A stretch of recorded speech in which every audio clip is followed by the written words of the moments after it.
What's going on, Conscious Crew? Happy Tuesday. It is your favorite breakdown commentator. Welcome to another riveting episode of the Consciouztv platform. You already know what we're here to talk about. And before we get into the deets of this here topic, I need you guys to go ahead and thumbs up the video until it is absolutely stuck. You guys know that thumbing up the video not only helps YouTube's algorithm, but more importantly, it triggers up the notification system. So when you are literally thumbing up the video, you are telling another country crew member to get their arses into the sanctuary because it's in fact gang. All right. So whether you are a part of the replay gang, the bush baby, or actively in these streets, make sure you run that thumbs up. Shout out to all of the new subbies. Make sure that you guys have all of your notification bells set to all. And last but not least, please share the stream out wherever it is you have digital community, whether that be your YouTube community wall, your Facebook, your MySpace, the dark side of Twitter, Tumblr, or your personal OF. I don't really give a damn where you lay the link. Just like some poets know that we're loud, live, and in color. With no further ado, let's go ahead and push on through. I know a place where you can recharge your soul. Baby, that's Consciouztv. And in the midst of brokenness, he gon' see your asshole. Baby, that's Consciouztv. You gon' heal, you gon' laugh and catch a little shade. Ooh, girl. Y'all know he be slaying, y'all better stop playing. Come hear what he's saying. Ladies and gentlemen.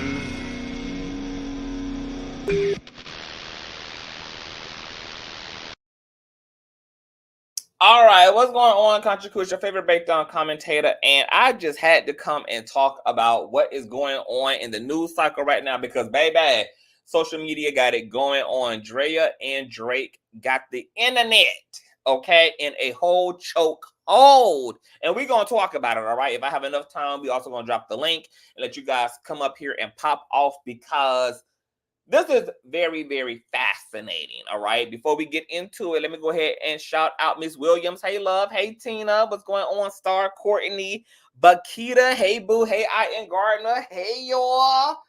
Girl, I just also got off of Sherelle's World platform. She invited me on to talk a little bit about Bishop Whitehead. We also got into Horsey Face. I know a lot of y'all caught that live last night, girl, okay?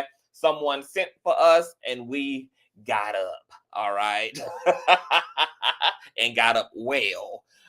We also, toward the end of the live stream, touched on the Draya Drake situation briefly, girl. And I have been seeing this particular situation and conversation in my algorithm. So I said, you know what? Let's go ahead and get into it. So those of you who may or may not know who Draya Michele is a reality star best known for her time on the Basketball Wives. I want to say Basketball Wives LA to be exact. Okay. She was in the earlier seasons. She was friends with Brandy and Malaysia, who were a dynamic duo. You guys also know she had some tension with Bad Girl Megan from the Bad Girls Club, who also ended up on a season or 3 of Basketball Wives LA as well. Draya is also known for punching the shit out of another castmate named Sunday, who walked into the scene with both her eyes. And then before you knew it, in the next slip and slide, she had only one eyeball, girl. Okay? You guys also may know Draya from being an industry girl. She's played in a few low budget films, but she is a working girl. Okay, she has definitely been tied to quite a few industry individuals, particularly athletes, seem to be her thing, hence basketball wives. And apparently she's dating Jalen Green, okay, who is 21 years of age. And there's a lot of conversation happening around that dynamic. It most recently hit the fan when she announced that she's pregnant with her 21-year-old boyfriend's newborn. Drake, on the other hand, is dating Brooklyn Nicole, who happened to be hip-hop female rapper Lotto's younger sister. Okay, it's being speculated that Drake and Brooklyn are dating, that they have been seen together. Now, it is speculation. There's been no confirmation, but they've been seen coming out of restaurants, and then people are correlating certain Drake lyrics to Miss Brooklyn girl. Now, Drake is like 37 years of age, and his girlfriend, allegedly Miss Brooklyn Nicole, is also 21. So here it is. We have a older 30-something-year-old man dating a 21-year-old woman. And then on the other hand, we have an older woman who is dating a 21-year-old man, girl. All right. So I'm going to go ahead and just put up an old nasty piece of visual. Real kawaii. And then I'm going to refer to some articles, and then we're going to go ahead and push the road. Period. All right. Let me go ahead and give y'all old nasty visual, child. Y'all know I like an old nasty visual. All right. Let's do it. Okay. Now, I'm going to be referring to thesource.com. All right. And let's get into Draya first. All right. Draya announces pregnancy and the internet goes wild, criticizing relationship with 22-year-old Jalen Green. The internet is in a frenzy after Draya Michele announced that she is pregnant on International Women's Day. The father of the child is presumed to be Jalen Green. Draya is 39 and Green is 22, leading many to believe the model and actress are taking advantage of the rocket stars due to a big contract. On Instagram, this is what Draya wrote, quote, "Happy #International Women's Day. As women, we navigate through so much, often leading us to question what is my purpose. For me, the magic lies in motherhood and the awe-inspiring ability to bring life into this world over the span of 2 decades. It's my superpower, and if anything can surpass the wonder of being a woman, it's the privilege of bringing another woman into existence. We are overjoyed to share our love for you, little girl. I am excited to speak words to the daughter I never thought I'd have. We are anxious about your arrival, but take your time. This world can be tough, but know you are being brought into a space of love, security, and adornment. #28 weeks, #7 months, #coming May 2022, #girl mom. Child. So Draya is announcing that she is bringing in a female into the world. She's having a girl, and she's ready, okay, for motherhood. Now it's the internet's reaction, okay? The Shade Room posted a clip of Draya on Basketball Wives, and the hashtag reads, "When Draya Michele joined us on Stepping into the Shade Room back in September, we asked her if she wanted any more children and whether or not she saw a future with the person she was dating at the time. Congrats, baby girl, Draya." Another person wrote, "Y'all gotta lock Draya up now." Okay, another user wrote, Draya's 22-year-old son. All right, hold on. Y'all got to see this. Let me go ahead and just share my screen. Let me make sure everything is all right. Good. Okay, let me see here, girl. Let me show y'all what I'm seeing, what I'm looking at. All right. Another person wrote, Draya is a disgusting arse bitch. Having a baby by a 21-year-old and you 40 is some nasty and predatory work. Don't she got a son? How would she feel if some old-ass woman came sniffing behind her child? Having a baby for a check is deplorable behavior. Draya not writing or tagging who her baby daddy is Cal Kuzma. Wow. Okay, so the internet has been going on and on and on and on, girl. And they are calling Draya Kelly. They are saying free R. Kelly. She's getting dragged down boots. Okay. On the other hand, you have Miss Drake, according to hotnewhiphop.com. Speculation sparks around Lotto's sister Brooklyn Nicole as rumors surface of her dining with Drake. Drake sure knows how to cause conversation. New photos have emerged online, stirring up quite the buzz in the social media sphere. The photo evidence seemingly shows Drake and Lotto's 21-year-old sister Brooklyn Nicole leaving a dinner outing together. As the photos circulate, the internet is quick to weigh in. Moreover, fans have pointed out that the apparent 16-year age gap between the two individuals, the sight of Drake and what seemingly appears to be Brooklyn Nicole together, has sparked a flurry of speculation and discussion amongst online communities. To add to the discussion, some users have pointed out the significance of Drake's mention of lyrics Clayco, the area in Atlanta where Brooklyn hails from, in Fourbat's latest song featuring Drake. Quote, out of all people, Drake really had to date Lotto's sister like this. Man always gets his lick back with Nicki, remarked one user,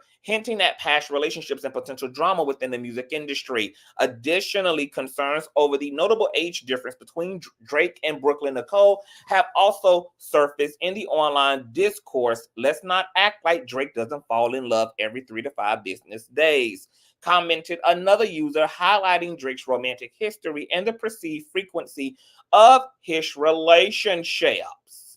All right. Here's a post from Miss Shade Room. People weigh in on the video that seemingly shows Drake and Lotto's sister, Brooklyn Nicole, spotted together. The unexpected pairing of Drake and Brooklyn Nicole has ignited curiosity and speculation. Prior to this, Nicole had been linked to Jay Morant. Social media users are eagerly dissecting every detail and potential implication. As rumors swirl and opinions continue to pour in, the video serves as yet another intriguing chapter in the ongoing saga of celebrity relationships and the fascination surrounding them. However, it's important to remember these are just rumors for now. Furthermore, while social media may buzz with excitement over celebrity sightings and alleged romances, it's essential to remember that behind the headlines are real people with their own lives and privacy to consider. As the debate rages on, only time will tell whether there's any truth to the rumors surrounding Drake and Brooklyn Nicole's supposed connection. Until then, social media users will undoubtedly continue to dissect every detail and eagerly await further developments in this intriguing saga. All right, so there's a lot going on there. Hey, just here, what's going on, Queen B More? What's happening, girl? It's a lot, all right? So, Draya, 39, 22-year-old boyfriend. Drake, 37, 21-year-old alleged girlfriend. A lot of things came to my mind as I was reading and flipping through comments and just kind of getting wind of what the general public's attitude is. And there's a lot of people who feel like this is predatory. Drake and Draya need to be locked the hell up. This should be illegal. They're being basically accused of being pedos, etc. And I want to know, when did the memo go out that people 21 years and older are still considered prepubescent children? 21 years of age is essentially when you are entirely legally free to smoke, to emancipate yourself, to buy alcohol. You are free to be in the world as you so please. Now, hold on, you guys. Hi. I'm live. If you want to join me, you can. Draya Michele, 39 years of age, pregnant and dating a 21-year-old athlete, and Drake, 37 years of age, dating Lotto's little sister, apparently, who's 21 years of age, and the controversy and conversation surrounding this age gap situation. Heavy shit, right? All right. Hit the chat, and I'm gonna drop the link in the chat.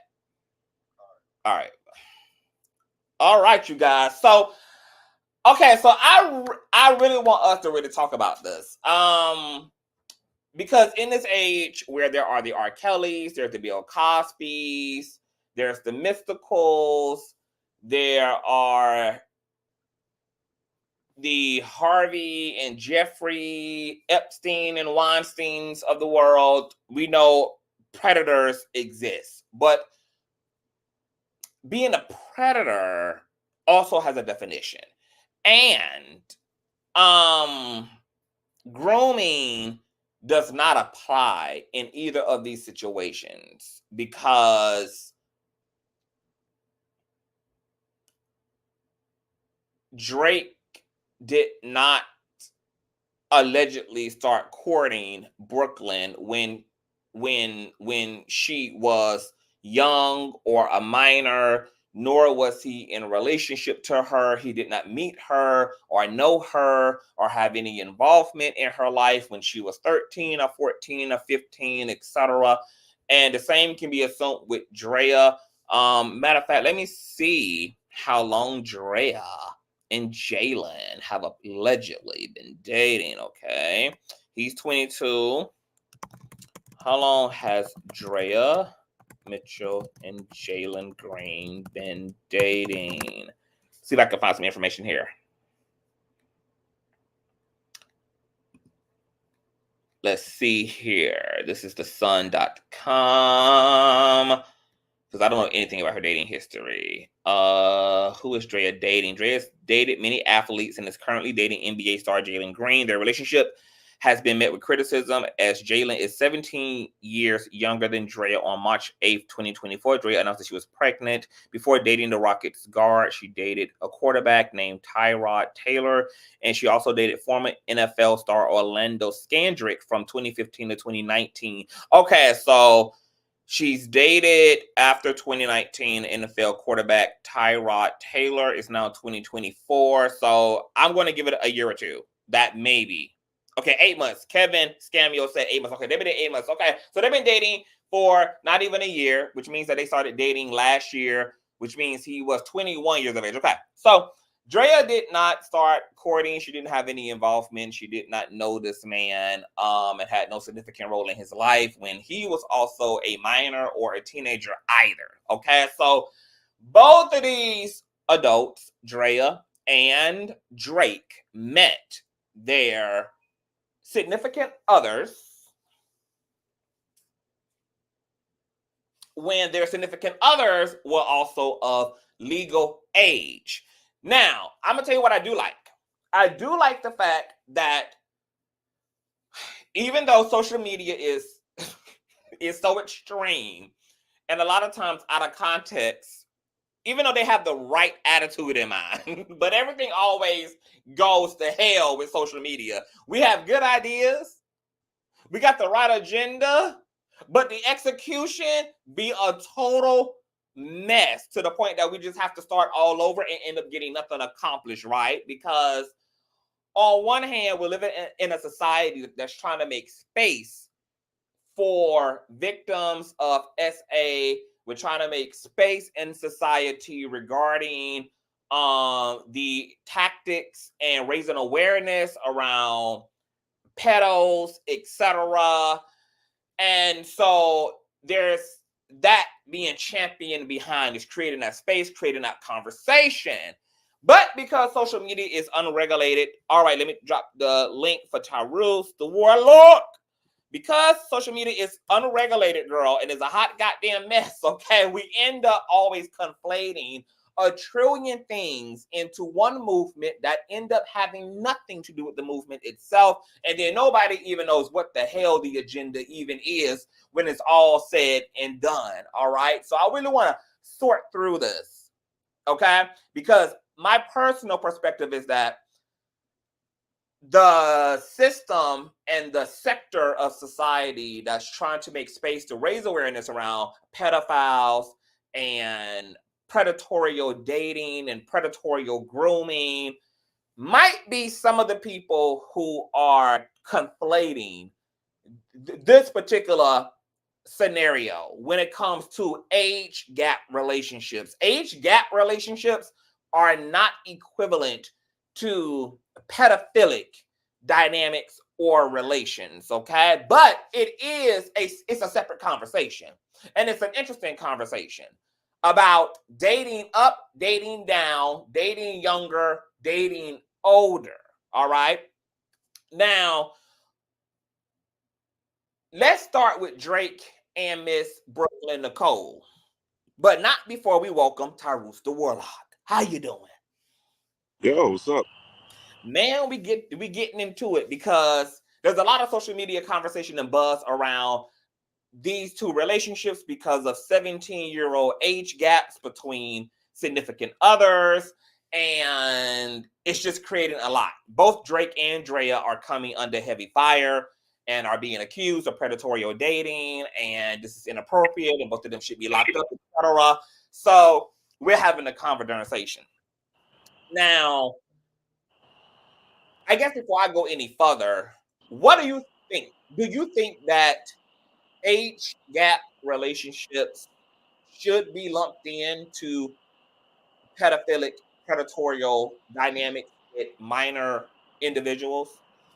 That's the one and the same. A 57-year-old man dating a 22-year-old woman, 21-year-old man dating a 47-year-old woman. What do you think? I hate to give the typical lawyer answer, but it does depend. I think it really depends on typically the age of the youngest person. So one of the red flags that really pop up, for example, is Marcus Houston's wife. It's like, okay, you clearly knew this woman before she became a legal adult. Mm-hmm. That's what I consider, at least a red flag of what you can chalk up to predatory behavior. If you're, young, mid-20s, you can make the case, but at some point you're just, hey, adult doing adult things. Correct. Now, there are some comments in the chat from Tanya who says she's community coochie. Then there's a comment from my boo, Queen Beemore, who says, so it took her exactly 1 month to get pregnant. Okay, so here's the thing, right? Are we slut shaming y'all? Because, I consider us to be a very progressive community. Are we slut shaming? Is there anything wrong with being a whore? Is there anything wrong with, enjoying the fruits and the stimulations and the toe curling effects of orgasms and sensual connections? Is there anything wrong with, adult people indulging in such pleasures as long as it's not costing them their well-being? Is that what we're doing here? Are we I just want to be clear. I just want to be on the same page. Are we slut shaming here? Okay. Tanya is laughing. Queen Beemore says, I'm saying she target. Okay. Queen Beemore is clear that Drea is a predator. We're going to talk about it. Shamiraz Haybu says she bagged the bag. We're going to get into that too, honey. Teresa says, he had a choice to put on a condom. Maybe it burst. Or maybe this was an intentional pregnancy. Who knows? Bala says, what is the problem? Is he over 21? Yes, he's 22, but they were dating apparently when he was 21 because they started dating last year, apparently. La Serene says, hey, boo, I think the pregnancy is what sparked the outrage. Okay. Moda Culture says, to be honest, such an age gap is not equally yoked. Both parties or one party is getting an unfair advantage of some sort. Let's be honest and let's be clear. Okay, but Keita says, I can't date someone my daughter's age. Ebony says, hey, boo. St. Marquis says, exactly. Let's not put all the blame on her. He grown as fuck. Okay, so I forgot where I was about to go. I was about to go somewhere. Damn it. Oh, I love the comments, man. I Okay, love the comments. so here's the thing. Nothing's wrong with sluts. Nothing's wrong with being a whore. But also, it can also be argued, right? Because some people will say, hey, people should go through their whole phase. Get that shit all up out your system. Go and do what you need to do. Sow your wild oats, regardless of whether you are male or female, so that by the time you sign up for serious monogamous relationships, that, you have gotten your slut under control. You've gotten your inner whore, domesticated. You've exhausted that slutatious bitch. Okay. And now you can really tap into your one and only and your soulmate and make it do what it do. So some people will argue that, it's good for people to go through that phase. Now, some people say in that phase for a day, but then you got my friends like Reckless Logic who plans on dying as a whore. Okay. So it varies from person to person, child. How old is she again? Who? Drea? Drake is 37, I believe. Drake is 37. The lady that got with the NBA player. Drea. What's her age? Drea is 39. Hold on, let me be exact. I want to be exact. Drea is 39, I believe. He's 22, she's 39.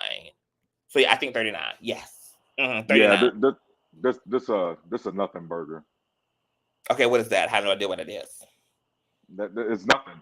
You know what I mean? Like, there's so many easy narratives you could chalk this up to. You could chalk this up to biological clock is ticking. You could chalk it up to her trying to bag a young NBA boy. You could chalk it up to a bunch of different things. And homeboy ain't complaining. Homeboy. Oh, you got some feedback from your mic, Tyrus. It's some crackling and splatting going on in your microphone. What about now? Is it better? Yeah, I don't hear the sound effects anymore. Okay. Yeah, there's so many narratives you can go with that, but at the end of the day, like, especially, like, I can't even. Dude's old enough to drink, you know what I mean, and she's not even 40 yet. So, yeah, this is a nothing burger. Okay, so we got sidetracked with a little bit of. Wait a minute.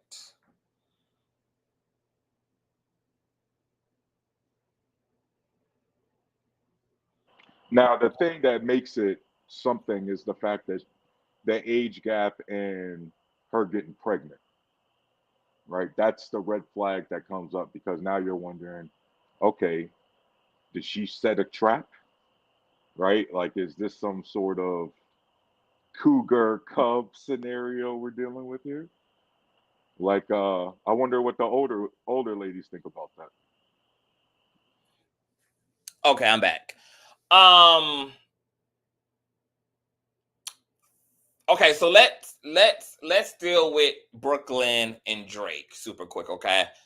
From Brooklyn's perspective, all right, she's 21. She is got proximity to wealth at this point, which is through her sister Lotto. She now has access to that industry, to that space, where there are lots of wealthy males, whether they are business owners, CEOs, rappers, singers, etc., that she has access, via her sister, and just via woman, to be honest, to that particular segment of men. Here's what's interesting is that there's something called hypergamy. And there are women who typically are younger than their male counterparts who believe in dating up.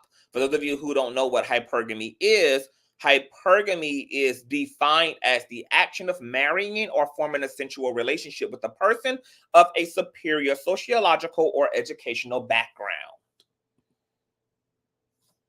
Okay? So I have a girlfriend who also is a hypergamy dater. Her guy is like 50 or 60. She's in her 30s.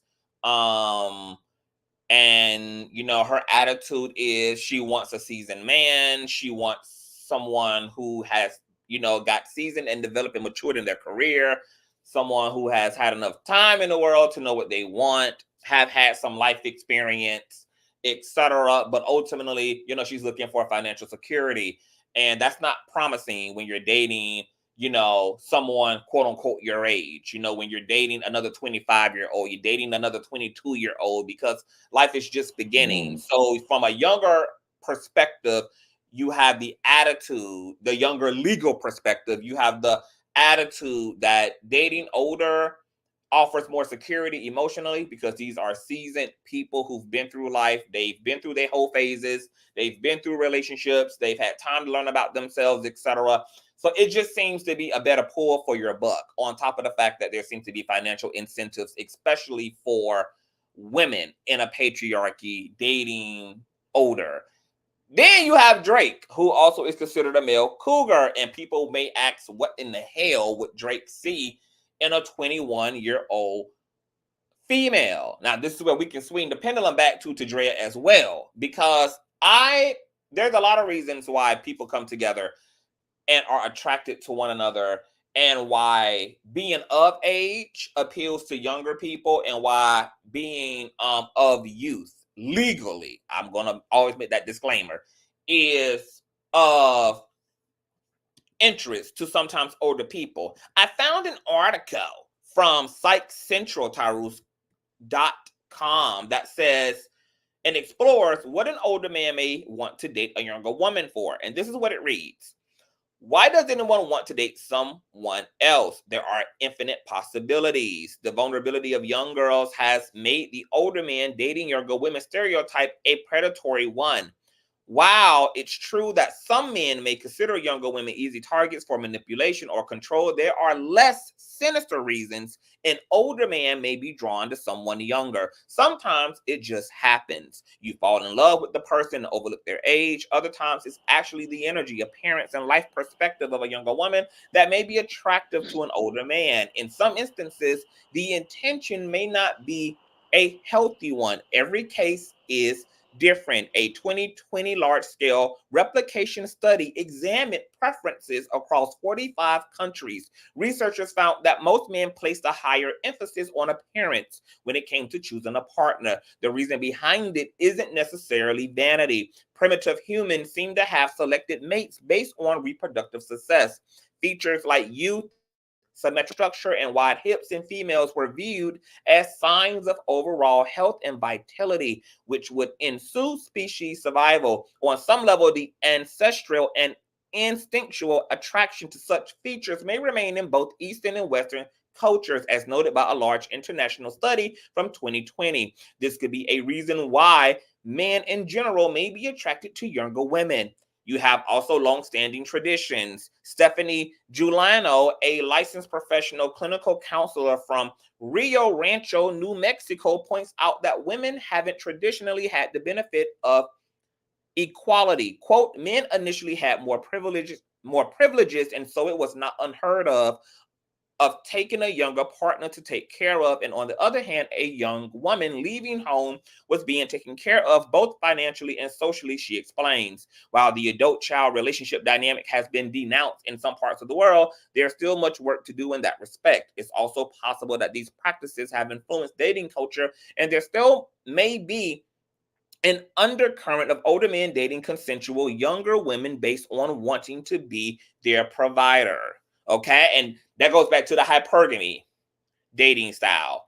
Entering crisis mode is probably one of the most discussed reasons for older men dating younger women. The midlife or identity crisis. Do older men mentally resist aging by dating younger partners? Is the midlife crisis even real? There's much discussion but limited research on the subject. Some argue that this is yet another stereotype cliche that doesn't have much proof behind it. So, how old is too old when it comes to an age gap in relationships? According to data accumulated over the course of 7 decades in developed countries, the average age gap among heterosexual couples is 2 to 3 years. In these relationships, the data indicates it's more common for men to be the older partner. Age gaps are rarely discussed until they're considered too big, but there's no hard rule about when an age gap becomes significant. Reported satisfaction in a relationship may start to see diminishing returns if the age gap between partners is larger than 10 years, suggests an 80 paper review from 2016. Then it goes into what the hell does a young woman want to date an older man for? In misogynist cultures, young women dating older men may be often accused of being gold diggers or just in the relationship for financial gain. Research, however, shows that when it comes to establishing long-term relationships, the majority of women of all ages are typically interested in older men. A large study of more than 12,000 participants in Finland found that most women prefer same age or older male partners throughout life, while men, regardless of age, tend to prefer women in their 20s. While women may also seek older men out of long-standing provider traditions, there are other reasons this matchup might be appealing. It could be emotional maturity. It could be the father complex. And it just goes on and on and on. So I'm just going to kind of leave that there. What did you think about some of that, Mr. Warlock? Lines up with what you see in reality. You definitely see, even just walking out on these streets, right? You definitely see the men tend to be older than the women they're with in general, at least around the same age.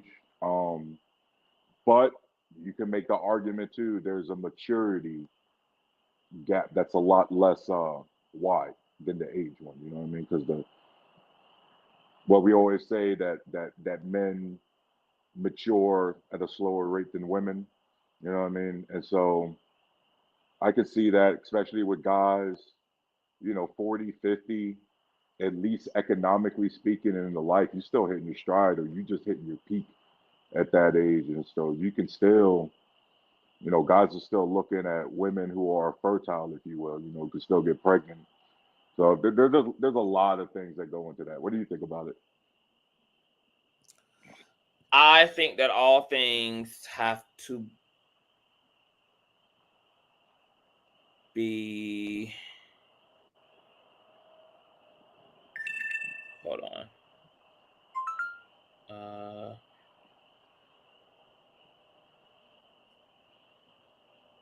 Keep talking, Tyrus. Uh, for example, right? It's so weird because I can't even use myself as an example because a lot of my girlfriends were older than me. Like when I was in college in 2005, I was 18, and my girlfriend was 22, and I was like, when did you get with some 22-year-old dude? And then when I first joined the army, there was this girl I was with from Texas, and I was still 18 at the time, and she was 24. And so I was like, why do I always attract like older women, even though like my parents are around the same age? And so for me, it's going to be really hard for me to like have a really well-rounded opinion because I've always just liked women my age or a little bit older. Like once you like, I got to be honest, man. Once you like 3, 4 years younger than me, I start looking at you like you're one of my daughter's friends, like a little kid sister or some shit like that. Like you can't even do it. So sorry, I can't give you a better answer.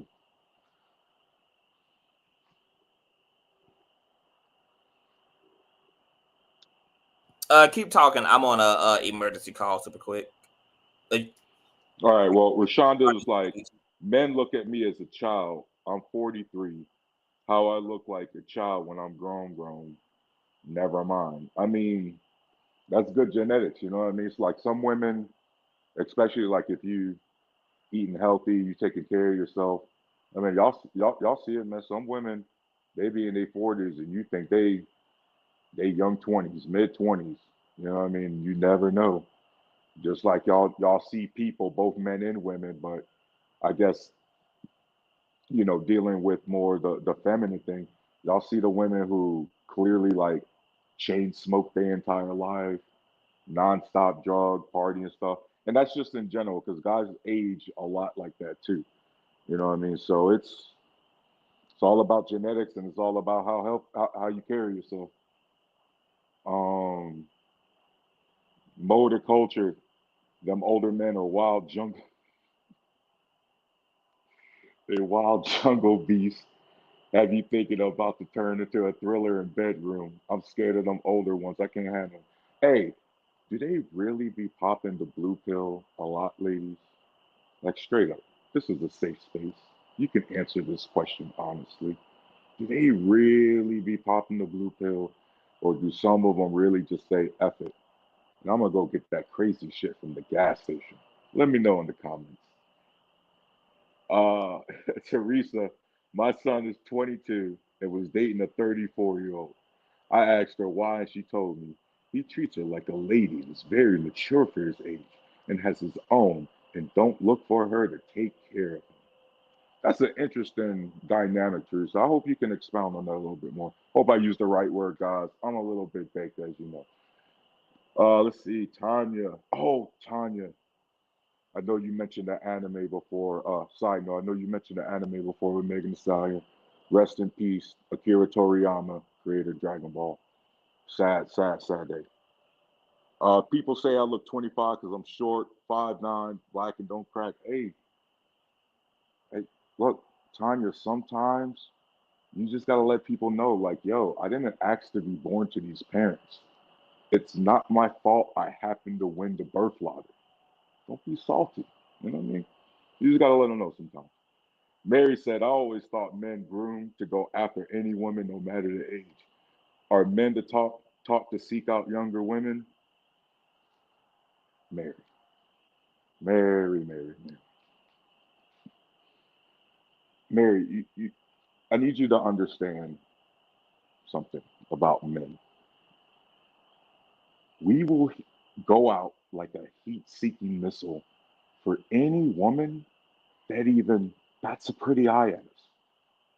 Mary, in a situation where total recall is a real thing, and there's Martian women with three titties and a Cyclops eyeball, I guarantee you there's going to be some men who go, I could work with that. Just give me a shot, and I guarantee you I could pull that. That's what you ladies got to deal with.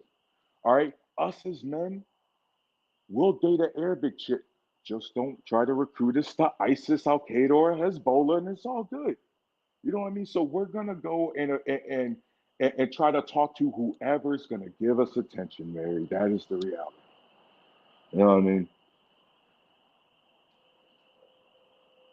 Rashonda, that part, yes, taking the Viagra, Cialis, trying to still be young. Does it work though? You ain't answer that. You didn't answer if it worked. You tell me they do. Does it work? Teresa, my son only likes to hang around older people. He doesn't have to go through things in life. He learns by watching other people. Got to make sure, to be fair, Teresa, you got to make sure, tell your son, got to stay balanced. You know what I mean? Because sometimes, not even in like romantic relationships, but as you know, just in a group, sometimes the age gap or the generation gap is so wide. People are cracking jokes, and you're like, well, that's because that was their pop culture of their time, and we wasn't part of that. You know what I mean? It's like sometimes that could be a gift and a curse. Let's see. Mrs. Alea, I hope I pronounced that right. Mrs. Alea Johnson. So my experience has been that I get hit on by younger men, especially in my line of work. I'm 50 and my husband is 53. My daughter is 28. So it's no way I would date anyone my daughter's age or younger. Mrs. Alea, I wonder how many women said the same goddamn thing you did. And then, whoops, next thing you know, You're Drea dating a 22-year-old basketball player. Shit happens. You know what I mean? Motor culture.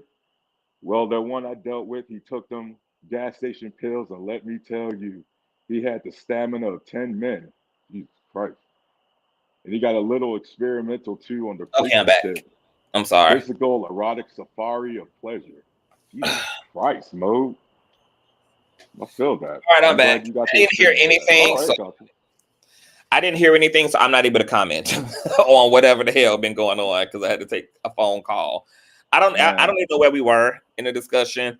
I think what I was going to say is it seems that there, like, the reality is there's multiple reasons why people date from both sides, each other. It could be, like the article said, financially, emotionally, comfortability. I think I just heard you say that you are also like to date older. I also like to date older as well. Like, I'm attracted to older men. I'm not really attracted to my peers. I've always been attracted to like men 20 years, 25, 30 years older than oh me. wow. For the same reasons that this article laid out. I was always considered like an old soul, so I just naturally gravitated and felt more comfortable around seasoned and of age people, you know, because my maturity level could handle that. So I understand it like as the young person attracted to older people because I am that young person who also is attracted to older men. I'm not at all attracted to men like who are my peers. Also I think you said something about like a mentality, like you kind of like would feel like if you dated that down that far down, you would feel like you're dating your daughter. What's interesting about that is that, and maybe this is because of the hypergamy energy in me, I am disgusted not only like sensually and romantically at anybody who is of legal age but still fall within that like youthfulness. I'm just not attracted to 20-year-olds. I'm not attracted to none of that. And what's fascinating is that one of my ex-boyfriends, like, he's 30, but right now he's acting like a 21-year-old brat, and I'm so turned off. Like, I can't even connect to him even on a romantic level or anything, just because his mentality is so dumb and so immature, and it just makes me feel like it makes me feel like I'm it makes me feel like I'm dating somebody who is not a 30-year-old man, and I want to feel like I'm with an actual fucking adult. Now, I also understand that just because I find dating in the 20s to be stupid and unappealing and unattractive and is of no interest to me, I do understand that for some older men and women, because of the same ideals around dating up, like, oh, security and just, being with somebody who matches your maturity level. It's the same thing for older people. Like a lot of these women like Drea, a lot of these older men who in their 40s and 50s, they are experiencing a lot of distortion around what it means to get older. Everybody has heard about the infamous midlife crisis. Everybody knows that ageism is real in this country, that people are, seen as disposable and undesirable. And oftentimes, especially for women, are pressured to just sit down and consider themselves old ass hags and find them something better else to do, that they should just give up their life. They should dress accordingly. They should put those titties up, put those skirts all the way down. They're always pressured to just turn into the elderly. And so because of like ageism issues in the country and in the system, I also can understand from a psychological perspective why sometimes older men and older women date younger, like 20s and 30s, because they are vicariously living through that youth. They're trying to validate their own youthfulness and their own societal relevancy by dating someone who is full of life, somebody who's got it going on, somebody who is, keeping up with the times. They're part of the trends. It's a way of them feeling like they're still connected to the current world and what's happening in the world and what's edgy and what's cool, etc. And so this is a really compounded issue. It's not a black and white situation. It's not it's predatorial. There are a lot of deep psychological contributing factors to this whole dating dynamic for both parties. So, it's being said by some that Draya is right, that oh, well, what does she want with this 22-year-old man?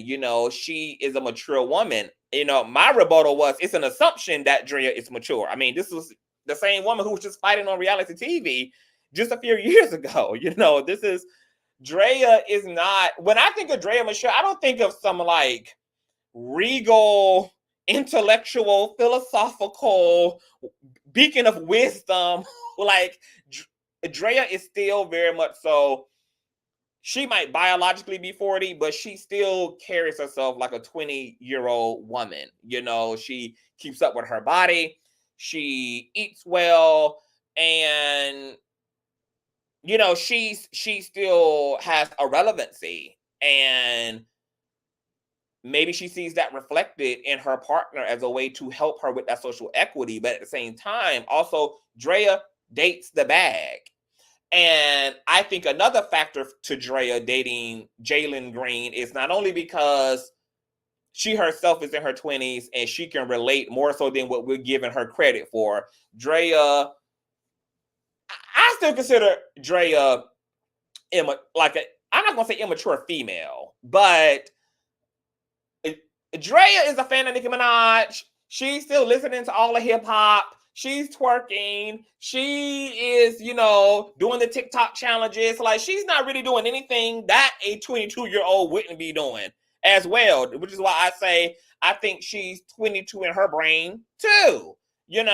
On top of that, I know she's also dating for the bag, hence the basketball wives, hence her always outsourcing for athletes. And I'm sure another part of that strategy to have gotten pregnant by Jalen is the fact that I was trying to put myself in the shoes of another, of the parties. She's probably look, he's 22, he's hot and heavy, he's got a crazy contract, he got a whole future ahead of him. This is the ultimate lottery because he's young. He's a young athlete, which means that he's got the next 10 years to be making crazy money, endorsement money, brand deals. He has a long time to be rich. And because she's older, she probably feels and I know how to help him to flip that money and to navigate that money as somebody who's navigated money and navigated wealth and navigated big checks and navigated fame, etc. And so she looks at herself as a guardian, baby, over the conservatorship of that coin, honey. So on one hand, it's some people can say, well, she should date the older athletes. You know that the older athletes are on their way out the door. They ain't got nothing but God knows how many years ahead. He's young. He's in his prime. He's not going to be as prone to injury, etc. And once again, he has a long time to be rich and wealthy. And so on the front end, there's the financial incentive and motivation and security, coupled with her wisdom around money in the business. And then on the back end, maybe the fact that, like the article said, they simply can just relate to one another. Age ain't nothing but a number in the sense that age is also a mentality. So you can be 50 and still immature as hell. Just because you're 50, you're 40, you're 60 does not make you some damn golden calf. It doesn't make you some fucking demigod. It doesn't mean you're all knowing. It doesn't mean that you know anything more than any damn other average age individual or any 20-year-old. So because age is a number, you do have younger people who are younger, biologically, who can relate to older people socially, who can relate to them emotionally, and you have older people who can relate to younger people. Like, hence why you think the midlife crisis by men who lived half their lifeline is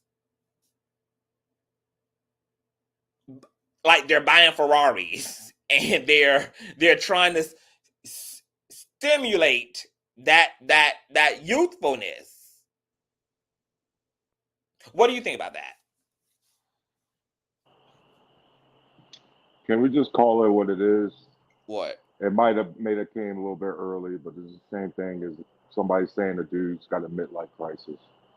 Right? She's trying to, that clock's ticking. She's trying to live her best life. Hypergamy, however it is you want to call it. You know, at the end of the day, Conscious, I can't even hate because it was successful. She got what she wanted. Can't even be mad. You know what I mean? And here's the And thing. clearly, homeboy got what he wanted too because he's happy. You know what I mean? It was also asked on Sherelle's panel, like, we wonder what his family thinks. I was saying I believe his family's probably patting him on the back because, I mean, she is considered an established woman. She's got fame as an equity. She's got visibility. She probably lives a very nice lifestyle. She's a working girl. She's still acting in Hollywood, etc. So they probably see it as a and goddamn Conscious, win. you know this. And Conscious, you know this. Right or wrong, all the men in the household, in that family. I've already clarified that, Pink Butterfly. I keep issuing out disclaimers, so I'm gonna keep saying it, but I've added the disclaimers. So you got to listen and listen well, because age ain't nothing but a number as it relates to the conversation around mentality, which is why it was followed up with you can be 40 and dumb as hell, 40 and emotionally immature as hell, 40 and still doing all the dumbass shit you was doing when you was 18, when you were 19, when you were damn 20. We know that age ain't nothing but a number because you got fucking 21-year-olds who making $500,000 fucking dollars already, you know, in the course of their careers. You know, you got 21-year-olds who are making more money than their 40-year-old peers are. You have 25-year-olds who've been raising their brothers and sisters since they've been 14. They know what it's like to have responsibility. They've been working since they were 15, helping their single mother, etc. So they are coming into their 20s with a lot of experience, and that experience really matured them and grew them up, which then can also make them more palatable to older people as well. Like, age does not dictate maturity. And age also doesn't dictate youth. Just because you're 40 and 50 or 60 and 70 don't mean that you're washed up. It doesn't mean that you don't have any goals, you don't know how to have any fun, that you are stiff and crispy as hell. Like, age in that context is a construct. And so this is why this conversation around like these huge age gaps, because once again, I want to keep issuing the disclaimer. When we talk about huge age gaps, we're talking about between people of legal age. That's the conversation we're having. People of legal age. We're not talking about pedophiles. We're not talking about people who are attracted to prepubescent individuals. We're not talking about young people who cannot legally consent to sex. We're not talking about none of that. We're talking about just the age gap phenomenon in the country. 20-year-olds versus everybody on up. Okay. Right. You know, Conscious, how do you pronounce the person in the chat's name? Guys, since I'm gonna be here, I'm gonna do a conscious effort of pronouncing everyone's name right. Is it Shamira or Shamira? Shamira? Shamira's lair? Shamirez. Yes, I think so. Shamir. All right, Shamira and Tanya. The mom, yes. I'm absolutely sure she's pissed. And yes, Drea doesn't exactly have the best reputation with the product child. I just want to remind everyone, especially as a boy, moms is going to have a problem with 99.9% of whoever the hell the son brings to the crib. That's just the reality. Here is the thing too, because right, this is interesting to me, right? Because I'm asking you, Tyrus, like,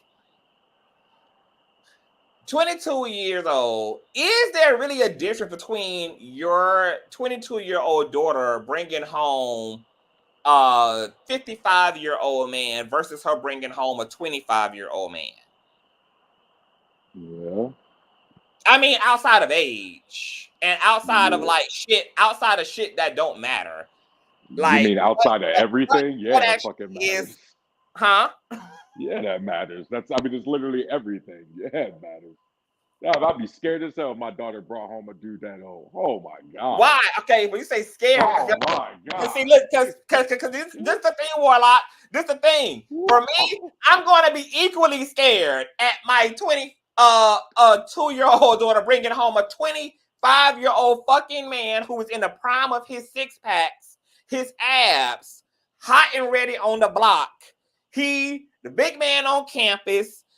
He young, dumb, and full of fucking cum, and yet I'm supposed to believe that he has the emotional wherewithal They're per both se to under. actually give my 22-year-old daughter experience that doesn't come with infidelity, that doesn't come with cheating, that doesn't come with all this shit that comes with like being young. These 50-year-old dudes don't be smashing No, left I'm and right. not saying that they don't, but Conscious. I'm not FYI, saying that they don't. I'm just saying that FYI, people 55 years and older have the we highest know that rate that's of common. STD. That's common sense. Hold up here. I'm not Hold talking up. about a false equivalency here. We know that statistically and historically, young people are going to be more prone to sowing the shit out of those wild ass oats because Right, but you expect young people to do young people stupid shit. no, see, The that's the unfortunate problem. reality is that I you don't want expect my a 20. 55 And that's exactly why I don't want my 22. That's why I wouldn't want my 22-year-old daughter dating another a 25-year-old guy who I know is going to your point. I just said that. You just ran right into my point that you're going to be on your 20-something-year-old bullshit. You're going to take my daughter through all of the fucking hoopla. She's going to have to take journey with you through your stupid ass manhood, and she's going to have forgiven cheating, maybe DV, and all this other dumbass shit that you got to work through. You got to work through as a young ass man trying to find your way, become yourself, evolve, crack the egg, etc. I'm just saying that I'm going to be equally scared. I'm not more scared of the 55-year-old than I also am of the dumbass 25-year-old who thinks that he's the fucking shit and is going to placate to his attractiveness and placate to his hot boyness and placate to all of the shit that people in the the 50-year-old is just going to placate to his yacht and his 401k. But go on with your bad self. Say that I can't hear you because your microphone is low. And you got feedback in the mic. He's going to placate to that 401k and that yacht. But go ahead and think you cooking right now. Who? Go ahead and think you're cooking. I don't think I'm cooking. I fundamentally disagree. It's not a cooking. It's not a cooking. I'm just making a point that I'm going to be equally scared. I no more feel that a 25-year-old is going to be able to be promising to my 22-year-old son or daughter than a 55-year-old. I am going to have a little bit, actually more comfort that my 22-year-old is with somebody who done been there and done all that, and it's clear.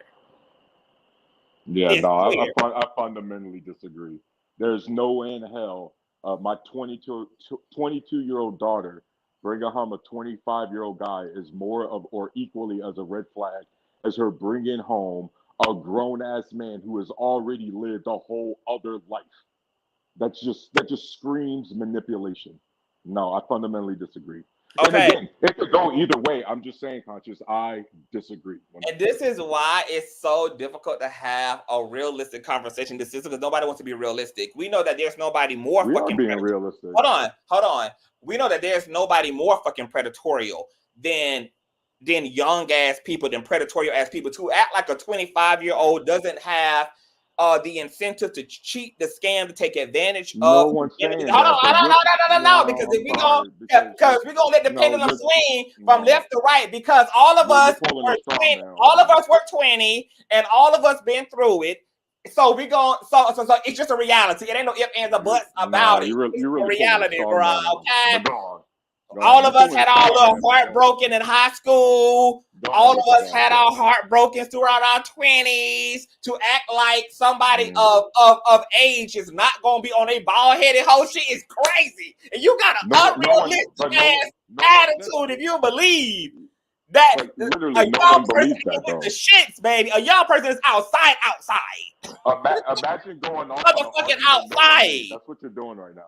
I'm fucking never. I'm literally. I have cousins right now who are 20 and who are in their 20s navigating the buffoonery of the 20-year-old dating scene in the age of social media. That's fine. There's 40 and 50-year-old people getting. You better talk to these young people. Like literally, you're going off on an argument no one made. I don't know what you're doing right now. No, you did make it, acting like you literally said a 55-year-old is more of a concern regarding their manipulative ability than a 25-year-old man or woman is. In your rebuttal, if you I'm saying that ain't nobody more slicker, ain't nobody think they a better liar than a young motherfucker thinking that they know everything in the world. No, your rebuttal was that somehow this. It's a reason why everybody is having to fucking discipline the shit out of their teenagers because guess what? They're hard-headed. They're manipulative. They think they're the smartest crayon in the book. They think they motherfucking know everything. You can't tell them shit. The ego. The ego is through the roof. I don't care that you don't agree. The facts are the facts. The facts are the facts. But you're not speaking facts. It's deflected all in. I'm saying if I will meet your argument halfway to say that, because I didn't say more. I said I'm equally concerned. Yeah, and I just said I disagree. I still think it's more of a risk with that age. Okay, well, I'm gonna drop the link and let everybody pop the fuck off and see what it's giving. What is it giving for y'all? Because to be honest, the minority. Because I'm having my 20-year-old relatives cry on my sleeves because they getting fucked up out here. They getting fucked up out here. 8 billion people, and there's they somebody getting else fucked up out here. There's someone else with an opposite story too. You know what I mean? I just dropped the link. D Square said unless a 20-year-old wants to be a sugar baby, it's a no. Britannica says it's a discussion. Mod Our Culture says, can you pin the topic? What do you mean pin the topic, boo? The topic is pinned in the title, but I just dropped the link. Culture. It's a crazy subculture with that yachting crap, right? Yeah, yachting is when millionaires or billionaires have young women on a yacht and are paid insanely large amounts of money to spend exclusive time. Yes, those are sugar babies. The sugar baby culture is a real culture.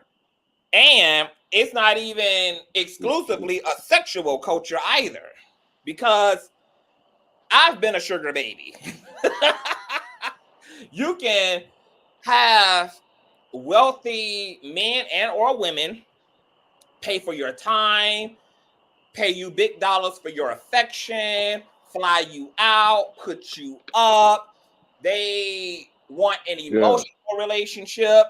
They're more experienced at manipulation. They've been doing it for a while, so they know the triggers and things to get these young, vulnerable women who don't know anything to get up on board. Like, yes, there's a whole culture. We know this. It's the link, y'all, who are looking for all type of things. I got homeboys who sugar babies. I got home girls who sugar babies.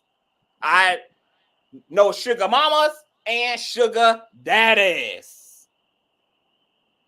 Okay?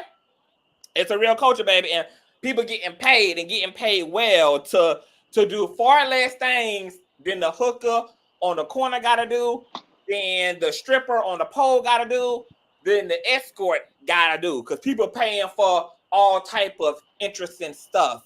Shit, I ain't mad. I wish I could get flown out to Dubai like a bad bitch, man. Like, damn, I'm jealous. And that's what a lot of people are. They're jealous of bad bitch culture. It's bad bitch culture. It is what it is. And I'm fucking glad it exists, because guess what? I'd rather be a sugar baby. Look, no slide to working for the white man and working as a greeter at Walmart and dealing with customer service at Wendy's and McDonald's. But I am going to be a sugar baby before I am before I'm contributing to any of those institutions in the way. What the fuck you will not get me to do in this overworked, underpaid ass system is do more work than there is pay when I can do things that don't even violate me and make your salary in just 1 week. Hey, Pan, don't put that energy out there. My wife be trying to pimp me out to these old ladies at the grocery store. Don't Look at put Teresa. this energy out there. Teresa, Hell no, D and the sugar baby got her last nah, year we too, gotta, baby. nah.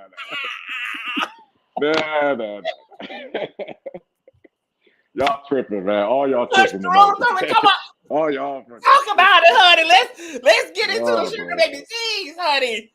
Oh, Because man. people got a whole misconception about what sugar baby, sugar daddy, sugar baby, sugar mama, Conscious, would you this agree dynamic that are. the lies are blended? The lies are so blurry today Mm-hmm. because, especially with the power, as you know, Conscious, especially like women are now in their bag, like income wise, and like so.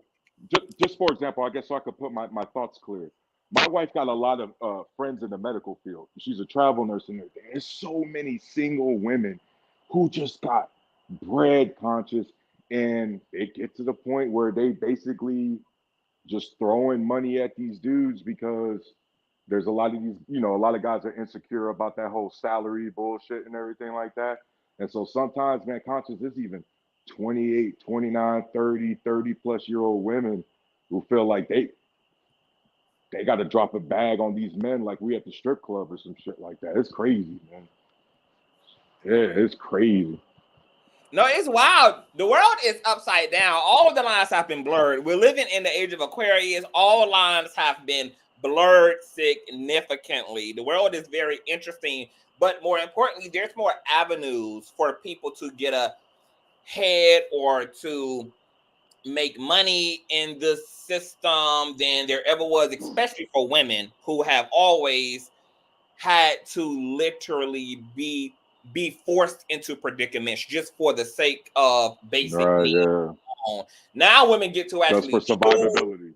Yeah, they actually get to choose. They actually get to seek men for luxury, and they get to do that in a customizable way. Because once again, I have a few girlfriends who are sugar babies, and they never have to fuck on their sugar daddy. They never have to do any of that sexual shit. They literally get It's flew just out. providing company, right? These Like bitches are in Louis Vuitton, Gucci, first class, private jets. You're like, I mean, got it going on, and it's shocking because it's just like these men are literally paying just for the fantasy.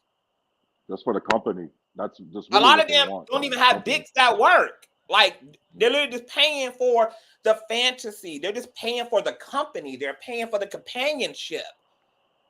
And shit, a woman in the system like you telling me I need to go work at I mean, I need to go be stock fucking canned goods at Walmart for 30 cents on a white man's dollar when I can literally go play dress up, get in my cutest fucking gear, and spend a few hours a week with a man I'm not attracted to, who I ain't got to do nothing sexual with, and can come home with 10 racks, and can come home with 20 racks, can come home with 50 racks, can come home with, like, these girls out here making salaries, Tyrose.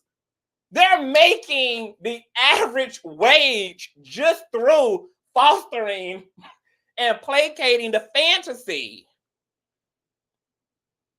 Yep. And so are the sugar. I got my homeboy Justin is a whole sugar baby. Now, I might consider him more of an escort than a sugar baby because, Does he have to go to like second and third base sometimes? Yeah, like he actually fucks. He actually pulls the dick out. And what he does is he runs in these very high profile circles with these rich ass white couples where the husband is like 70 and Viagra ain't doing nothing for him, and the wife is hot and horny and has a fetish for black men or has a fetish for young men of legal age who want a good time, and there's all these like perverted fantasies that the husband have with cuckolding and watching their wives get banged out.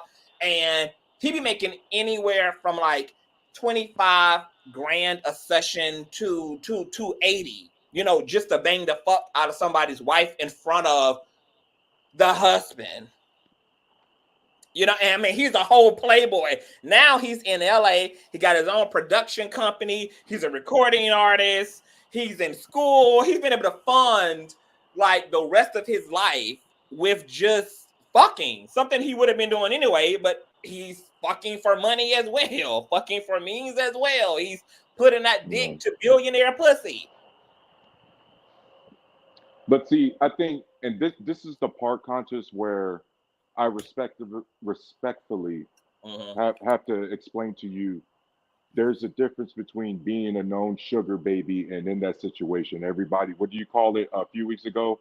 It's a transactional relationship. It is a clear understanding compared to, unfortunately, in a lot of more everyday situations, Conscious, a lot of these 55-year-old guys who aren't rolling in those circles, who aren't doing those sort of things, are unfortunately, they're looking for these women at 22 and or younger because they know they can be easily manipulated. That's why a lot of these guys sometimes too, they'll even target these young women who know come from unstable backgrounds because it's easier to pull them away from the only family they got. I think we got to make sure there's a clear definition between some of these guys who are clearly more groomer and more predatory to the typical sugar baby, sugar daddy shit, which is a-okay, bro. You know what I mean? I make that difference.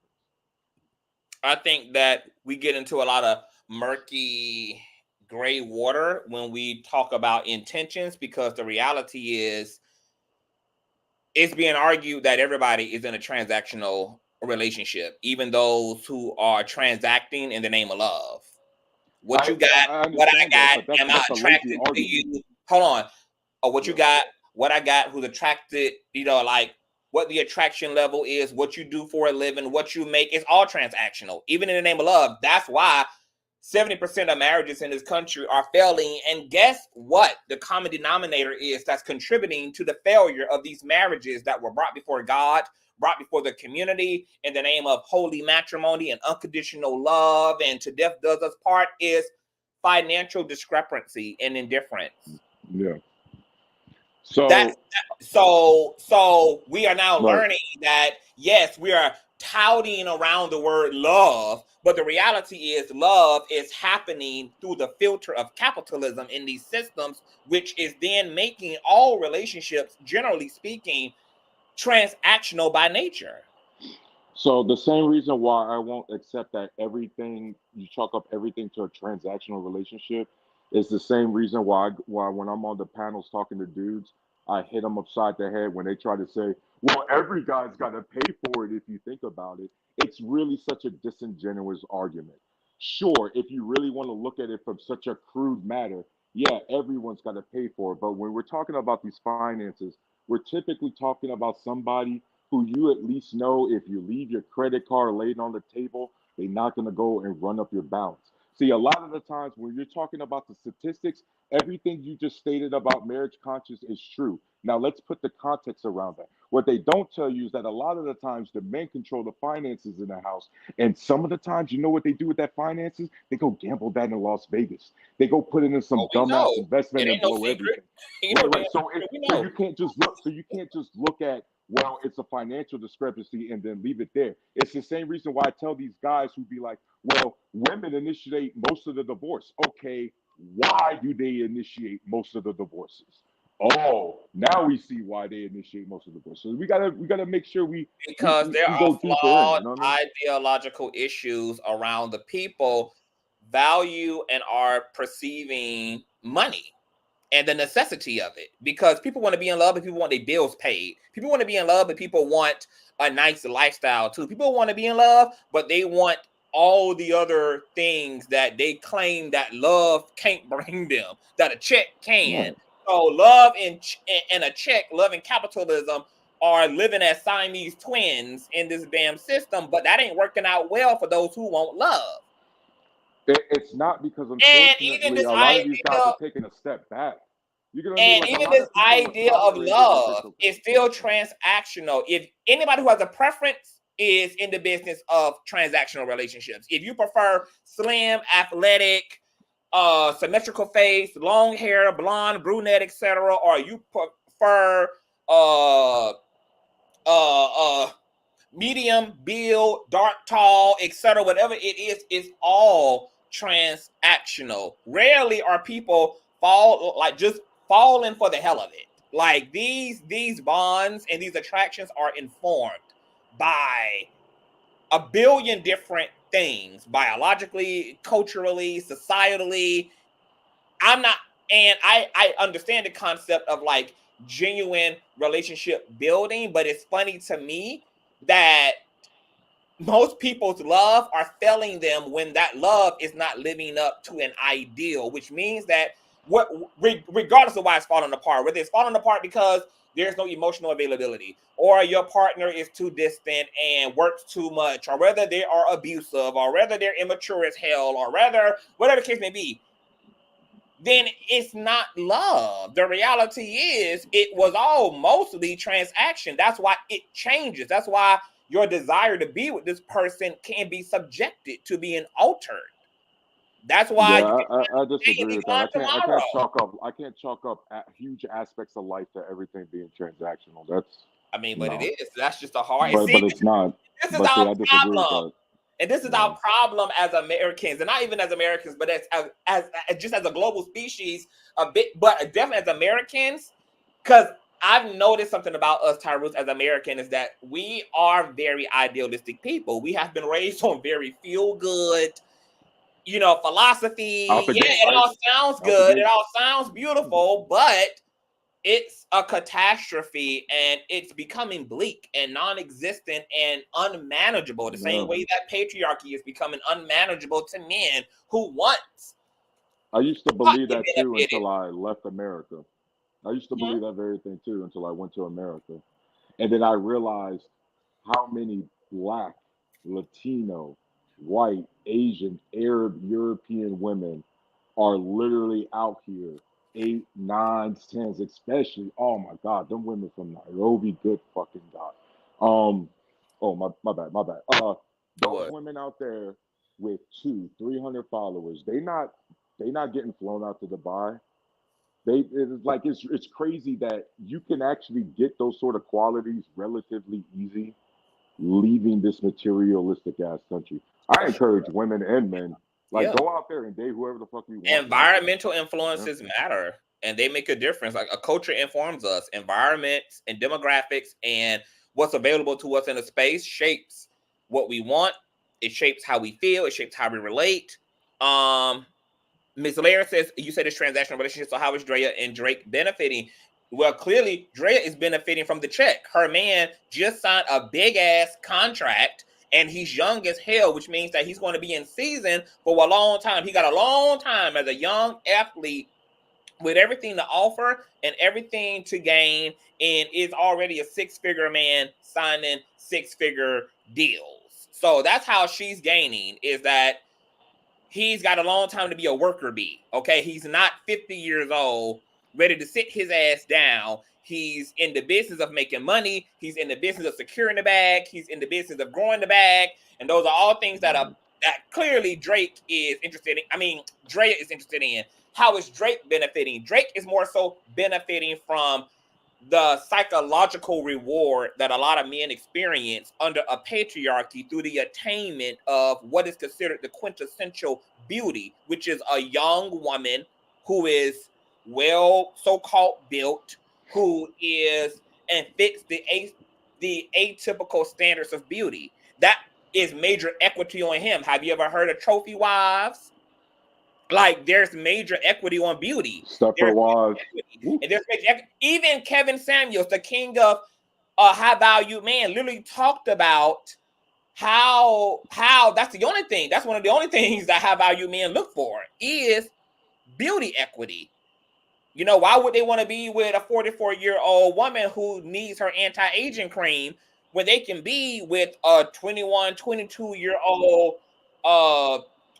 beauty, and tote that around because that's a demonstration to his manhood and his capacity to hunt and hunt well. Because in a patriarchy, men are grown to, I don't even want to use the words be predators, but They're meant to be hunters and gatherers. Like, we are socialized to obtain, because what we obtain makes us valuable. If you go out there and obtain bullshit, that is a indent to your manhood and your masculinity. If you go out there and hunt well and you can obtain the things that have been pedestalized in society, whether that be money as a man, whether that be means as a man, whether that be a fully functional, desirable woman, all those things add to your value and your strength and your potency and competency as a man under a patriarchy. So Drake is being rewarded on a psychological level and on a social level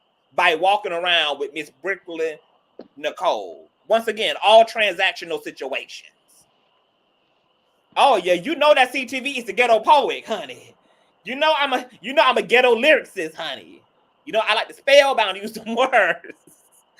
But y'all, I don't get to hit the chat because okay, so Conscious, real quick, what's the narrative around Drake? Is it that he couldn't get with Lotto, so he got with the sister? Is this more like some fucking like hurt shit? They're just calling him a hoe and a heathen, and because you didn't break that down for me. You didn't break down that one for me. Some people are also arguing that this is a clapback to Nicki Minaj, because Nicki Minaj and Drake apparently have a very on again, off again, turbulent relationship behind the scenes, and they in their off season right now as always. And because Lotto is one of Nicki's ops, him dating within the Lotto gene pool is a indirect, slight to Nicki. So that's what some people are saying. With the narrative rumors surrounding Drake, right? Because Drake done been caught up in some other shit. With some he done been caught up in some things in the past. But it goes to show you the immunity of privileged people. How long was this going? Huh? How long has he been dating the sibling? Well, it's only being alleged. They've been spotted out together. They've been spotted coming out of restaurants as a pair, etc. It's only being speculated that they are dating. The reality is it could be a business meeting. He might be looking to sign her. I mean, who fucking knows what's going on? But I think the conversation is still interesting around the hypothetical dating, because we can get into all of this. So what does it mean for a 39-year-old to be dating a 22-year-old, for a 22-year-old to be dating a 37-year-old?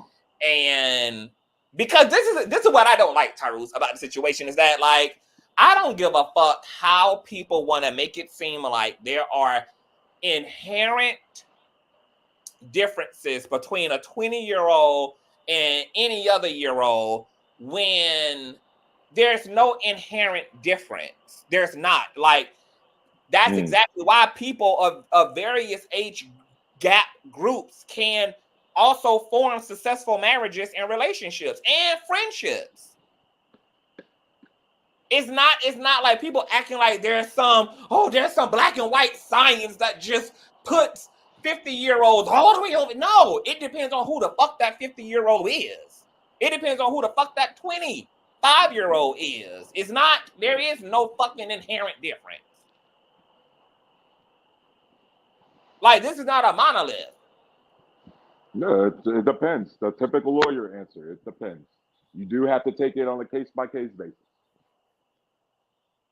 Drake don't bother me. He is Anita Max. I'm screaming.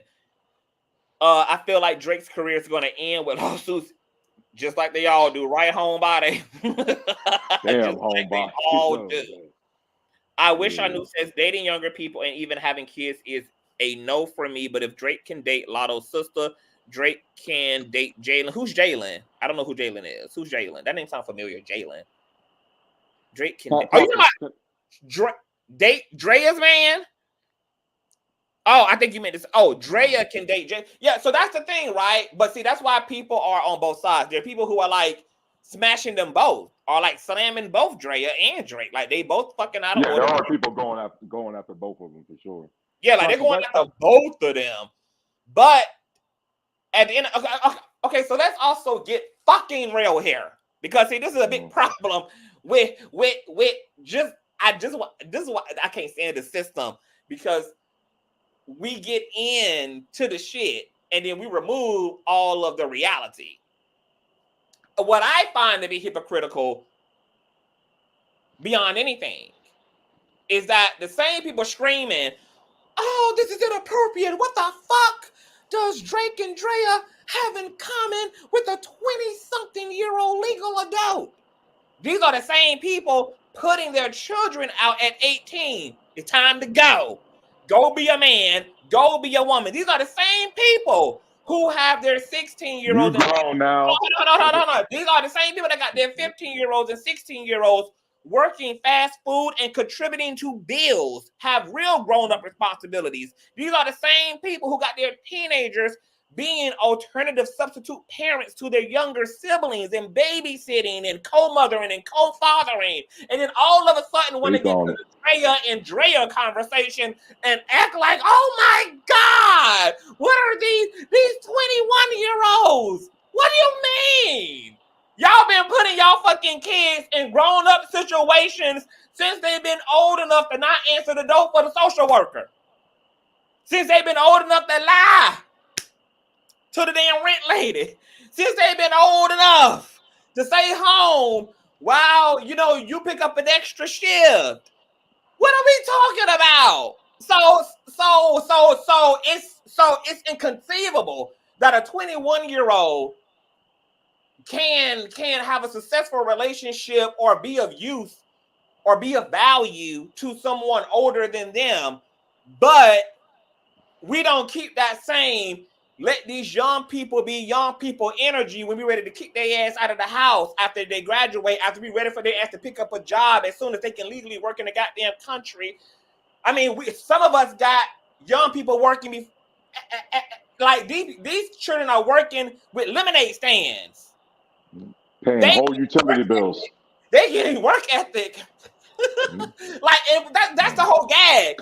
Do we ever also think about the predatory or societal grooming that goes on in a system that's giving a baby doll and an easy bake oven to a young girl? Who the fuck you think you're preparing her for by giving her a play version of a kitchen? Who you think you are grooming her for when you're giving her baby dolls and allowing her to simulate motherhood? Who the fuck you think you're preparing her for? When you got boys and girls placating to gender roles, who the fuck you think you setting them up for? You setting their ass up to be adults and to be with adults.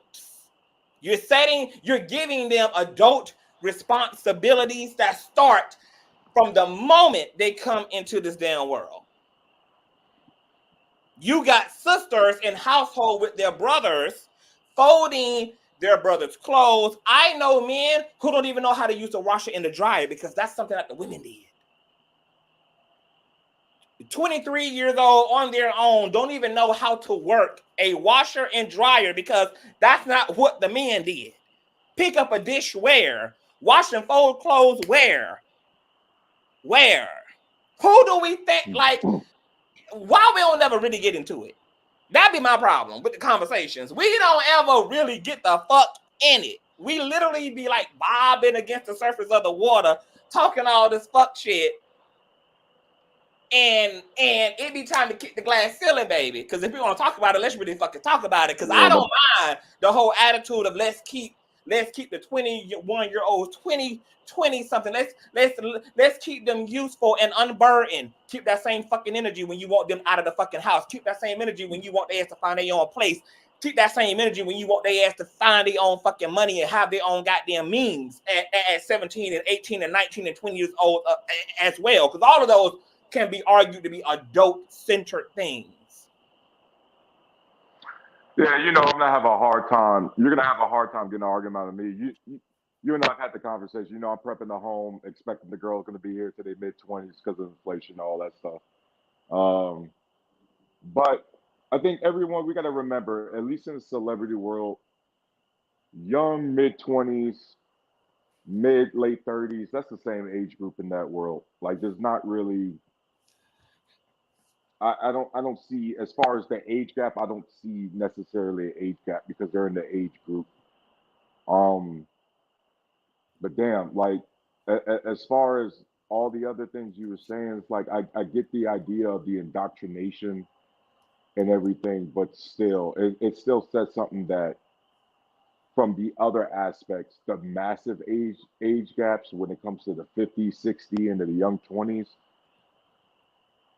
sure, it's a case by case basis, but especially the men in those kind of spaces, conscious, they be predators. They be straight up scumbag, disgusting motherfuckers, man. Like the kind of dudes that, as a matter of fact, I cannot sit here and pretend at 14, 15, 16, 17 years old when I was out of high school, I ain't see some of these old ass men in their car waiting for these girls out of high school across the street, waiting I for them to know, come out of I school and know, pick I them know, up. I know. But I can't, I can't, I can't act like I ain't see that, I man. You know don't what I want, mean? yeah, but at the same time, we're not going to be productive by continuing to low key lump in age No, gap no, for sure. Yeah, I agree. situations with like predatory because these also can exist as two independent things. But I feel like sometimes that's what some of y'all be trying to do by scooting that predatory shit into the conversation because it then just puts it that's always going to just pull it all back when we do need to separate this type of Agreed. dynamic. As the article implied, there are 50 million logical, healthy, normal, non-predatory, non-threatening, non-sinister, non-pedophilic reasons why young people are attracted to older people, while older people are attracted to legal of age young people, etc. That actually the article said that the data reads that most of this shit is actually non-predatorial. Like, so this is kind of fear mongering when we jump to the extreme Sure. in order to not do the work, possibly, I or agree. to not have the uncomfortable conversation because maybe the culture has created a stigma around being able to even separate and organize everything into its proper boxes. I agree with that. Hey, rumors. Real quick before you go, rumors. Conscious. I agree with that. I think again we have to remember a lot of these sort of reports will be self-reported, but in general, at least from the guy perspective, conscious, the majority of guys just like young women and want to bang and beat, skeet, delete. You know what I mean? There's nothing past that, unfortunate or not, or fortunately, a lot of times these dudes just want to bang younger chicks sometimes. I mean, if you're saying that men are sleazy and hoes and just want to fuck and Yeah, are driven by their loins and their genitals, absolutely. that, Because, and but that's conscious. exactly why men. But that's exactly why historically men been fucking everything in between and Exactly. over the mountain. And remember, conscious, some of these guys, we got to remember too, ladies, some of these guys actually don't have kids. And so they're looking for a young woman to give them an heir. As crazy as this sounds, there's still a lot of that going on too. Nothing nefarious. Hey, Rumor Taru. Hey, boo. Hey, rumors. I wanted to speak to because Taru, I think that and I see your standpoint, but I agree with Conscious. And it's only because of my own experiences, and I do know that it is not always predatorial. That there are young people, like Conscious was saying about the sugar babies and things of the nature. There are literally young people that pursue older people. So it's not always like a grooming situation or based on the older person's agenda and things like that. Grooming really does start in your childhood from societal norm. Like I was stating about the gender roles. I just had a conversation a couple of months ago with a group of young ladies, and they have this city girl mentality.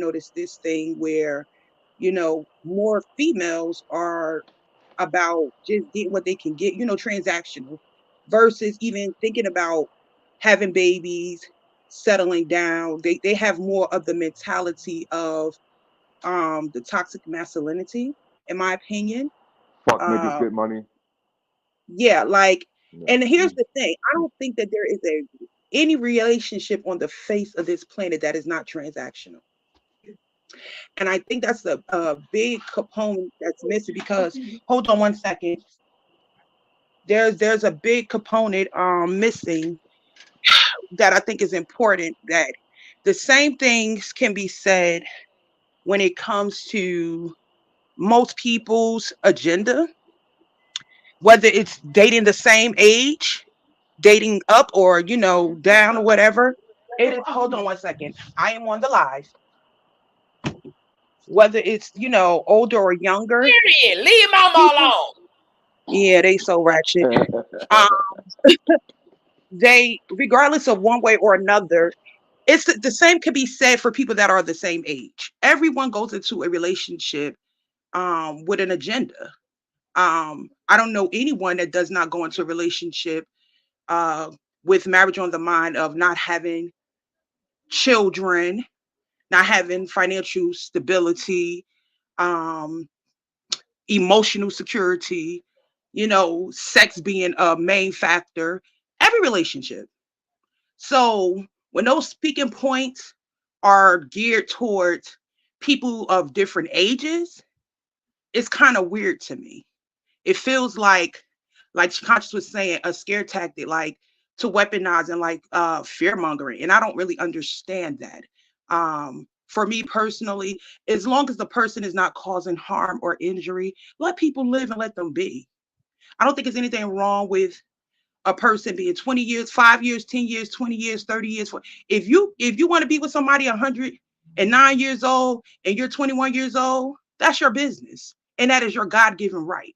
Regardless of what the agenda is, that's your business. It's as long as you're being truthful with that person that you're entering into this partnership with, and y'all in agreement, by all means, have at it.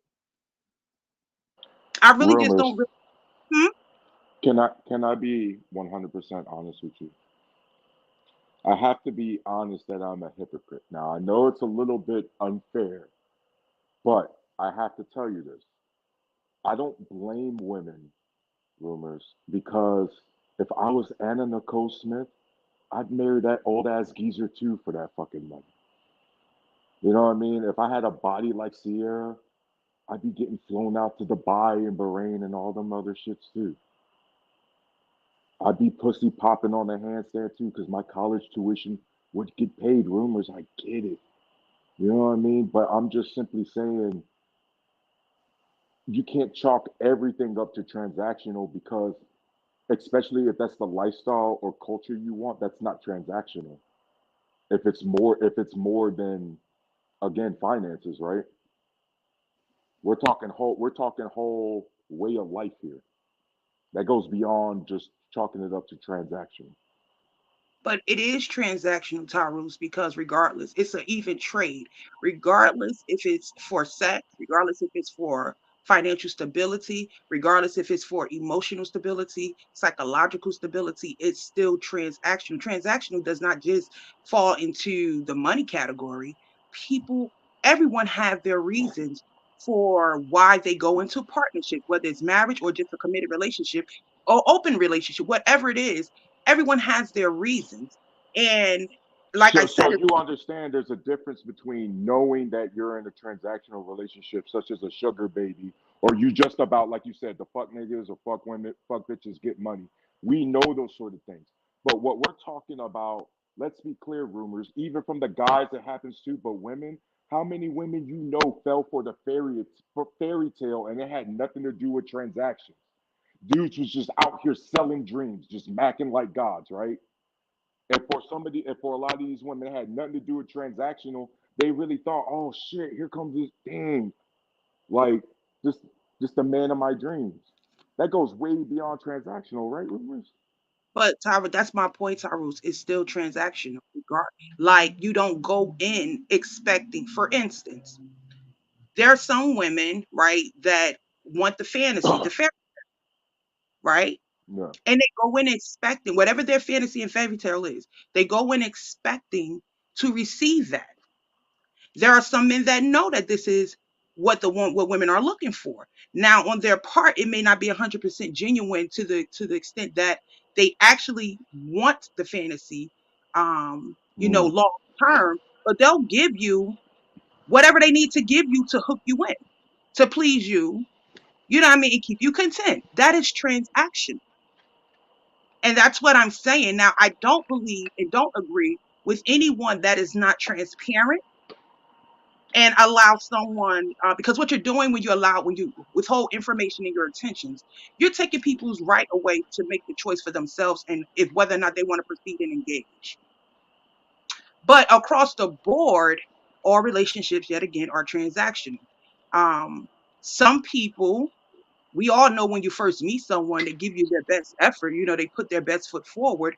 And then as time progresses, that's when you come to learn and see what people's true intentions are and who their characters are, because they get comfortable and you start to, see, the smoke and mirrors are clearing. You see the reality of what things are. Mm. And then you make a decision on on whether you want to stay or go. Hey, But it's still, rumors, real quick.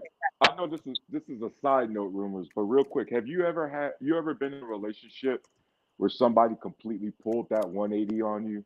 Like they ended up being a completely different person the moment that honeymoon phase wore out? of course I have. Mm. Of course I What do have. you what how do you think, like if you analyze it, how do you think you got tied into that web, or they lured you in, if you will? I don't, well, first of all, I don't feel like I was lured in. Okay. Um, I think that a lot of times people have a tendency to ignore red flags. Mm. And the fantasy is what causes us to be delusional.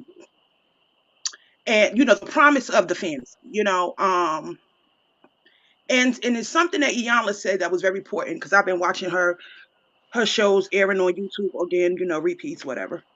It was something that she said that we have to start taking accountability for ignoring the red flags. We Right. know when we engage with people if we're getting all that we want and all that we need.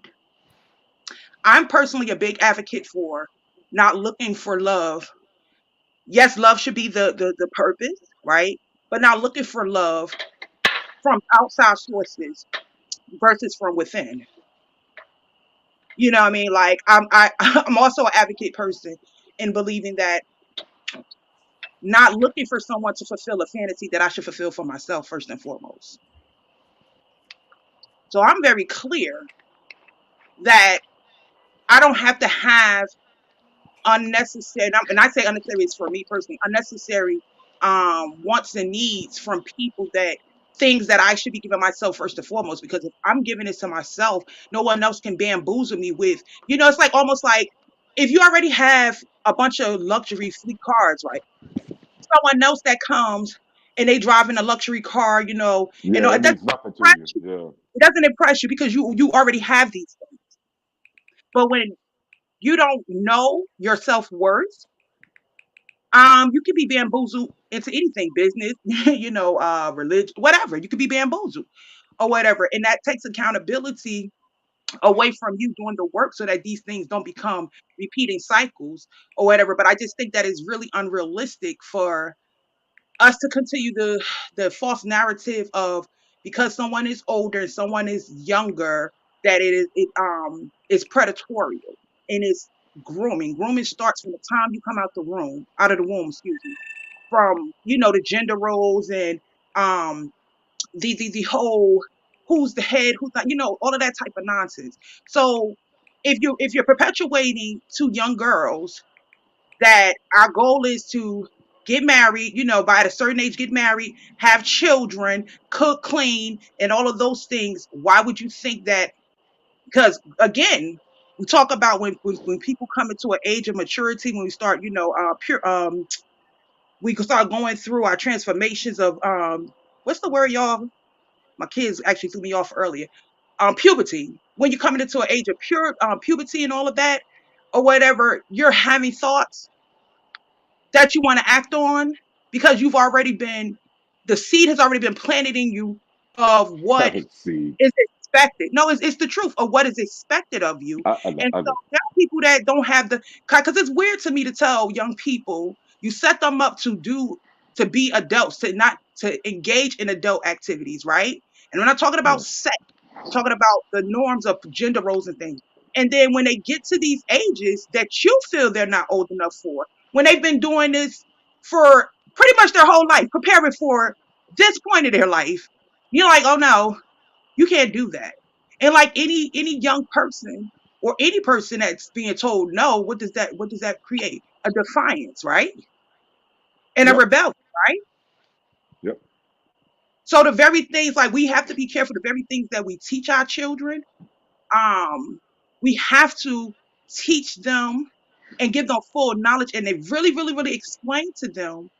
But at the same time, once you explain it to them, you have to kind of like have to fall back and definitely don't demonize, because at the end of the day, they still human beings. They still have feelings. Um, and they want to have experiences just like we do. And I understand there should be boundaries put in place that you should explain to your children. But we just shouldn't keep perpetuating these gender roles and things of that nature, because I just think it causes more harm Mm, than good in the long run. Because if your agenda for your child is not for them to grow up too fast, I'll say it that way, for them not to get to a certain age and think that they're old enough to understand and all of that without having real, true, tangible experience, then we have to do it differently. We have to like just do things differently. That's the only way. But I only came up here because I really don't like the false narrative of it's predatory. Now we do know there are some cases where people have predatory behaviors, but I just don't think that it should be across the board. Like, that narrative should be the first narrative that's pushed out there. hell yeah. Now, did you answer the question, or did you also speak to the situation that I had asked Tarus about, rumors about, like, if you would, like, what would your ratio of concern be of your 22-year-old bringing home another 25-year-old or bringing home a 55-year-old? Like, would you be more or less or equally concerned, or like, what is your attitude? Every time we've had this conversation, you've asked me that a million times. And I always say, like, even though I would not be 100% comfortable as a mom um, with my sons, I would also have to, because I know that if you go in, don't do this, don't do that. I know the flip side of telling your children, even young adults, especially young adults, what to do. They're going to do the opposite. They're going to do what they want because this is their moment. I'm an adult. I'm grown. You know what I mean? Like, so for me, even though I would not be 100% comfortable, I have to trust that I have given my children all the tools that they need. And I would go to that woman, I would talk to that one or that man, I would go to that individual and I would literally have a conversation with them to, want to have an understanding. But for me, it's not even about age, Mm. because I would feel that way with a 22-year-old. Like, I would want to know, what are you like, not even so much what are your issues, like what are your intentions for my child, but what are your intentions for yourself? Because that's more important for me. When you to get to know a person, you want to know about them versus their relationship. You learn a lot from a person when you find out who they are. So I would be more interested in knowing that I'm not in fear of my children getting involved with someone older and being appalled by that. I'm in fear of my children getting involved with anyone, and that person has their goals or their what their wants for their lives does not, match up with what my children want. But at the same time, I want my kids to have the experiences they need to have to, to actually be productive human beings. And every experience, unfortunately, may not be a comfortable experience for me. But I also know that we all have to have experiences in life to learn lessons. Like, you know what I mean? So although I'm not gonna necessarily promote it, I'm definitely not going to shun my children either. You know what I mean? And make it something that it becomes like a divider between them and myself. I just can't do that. Rumors, if you see the kind of dudes I be arguing with on these other panels, you'd understand exactly why I got a huge paranoia with these older dudes purposely going after these young women, literally an entire Let me ask you this generation question, younger. Tyrus. This shit is scary. Let me ask you this question. I mean, because like we know that who the perpetrator is does not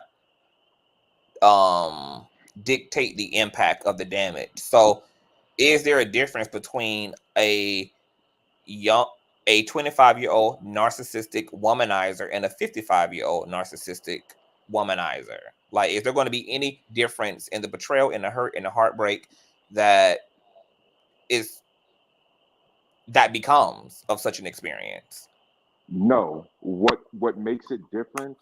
The difference is it's easier for if they're around the same age group, it's easier to get that person out the loop because the person at the higher age at the age limit has more experience doing these things, more success, more failures. Again, a more of a repertoire of what to do, what not to do. Here's what worked the first time. Here's what's not gonna work this time. You get what I mean? Like there's a clear experience gap here when it comes to living in everyday life when we're talking about realities. The reality is there's a huge gap because we're talking about somebody who's been living life before the other person that they're now pursuing wasn't even swimming around in their daddy's nutsack yet. Tyrus, have you Yes, ever there's a huge experience when it comes to life and reality. have you yourself specifically dated anyone older than you, 10 years age difference and more? No, the latest I did was 6 years older than me. Okay. Because it's there's so many myths and misinformation. I can tell you this.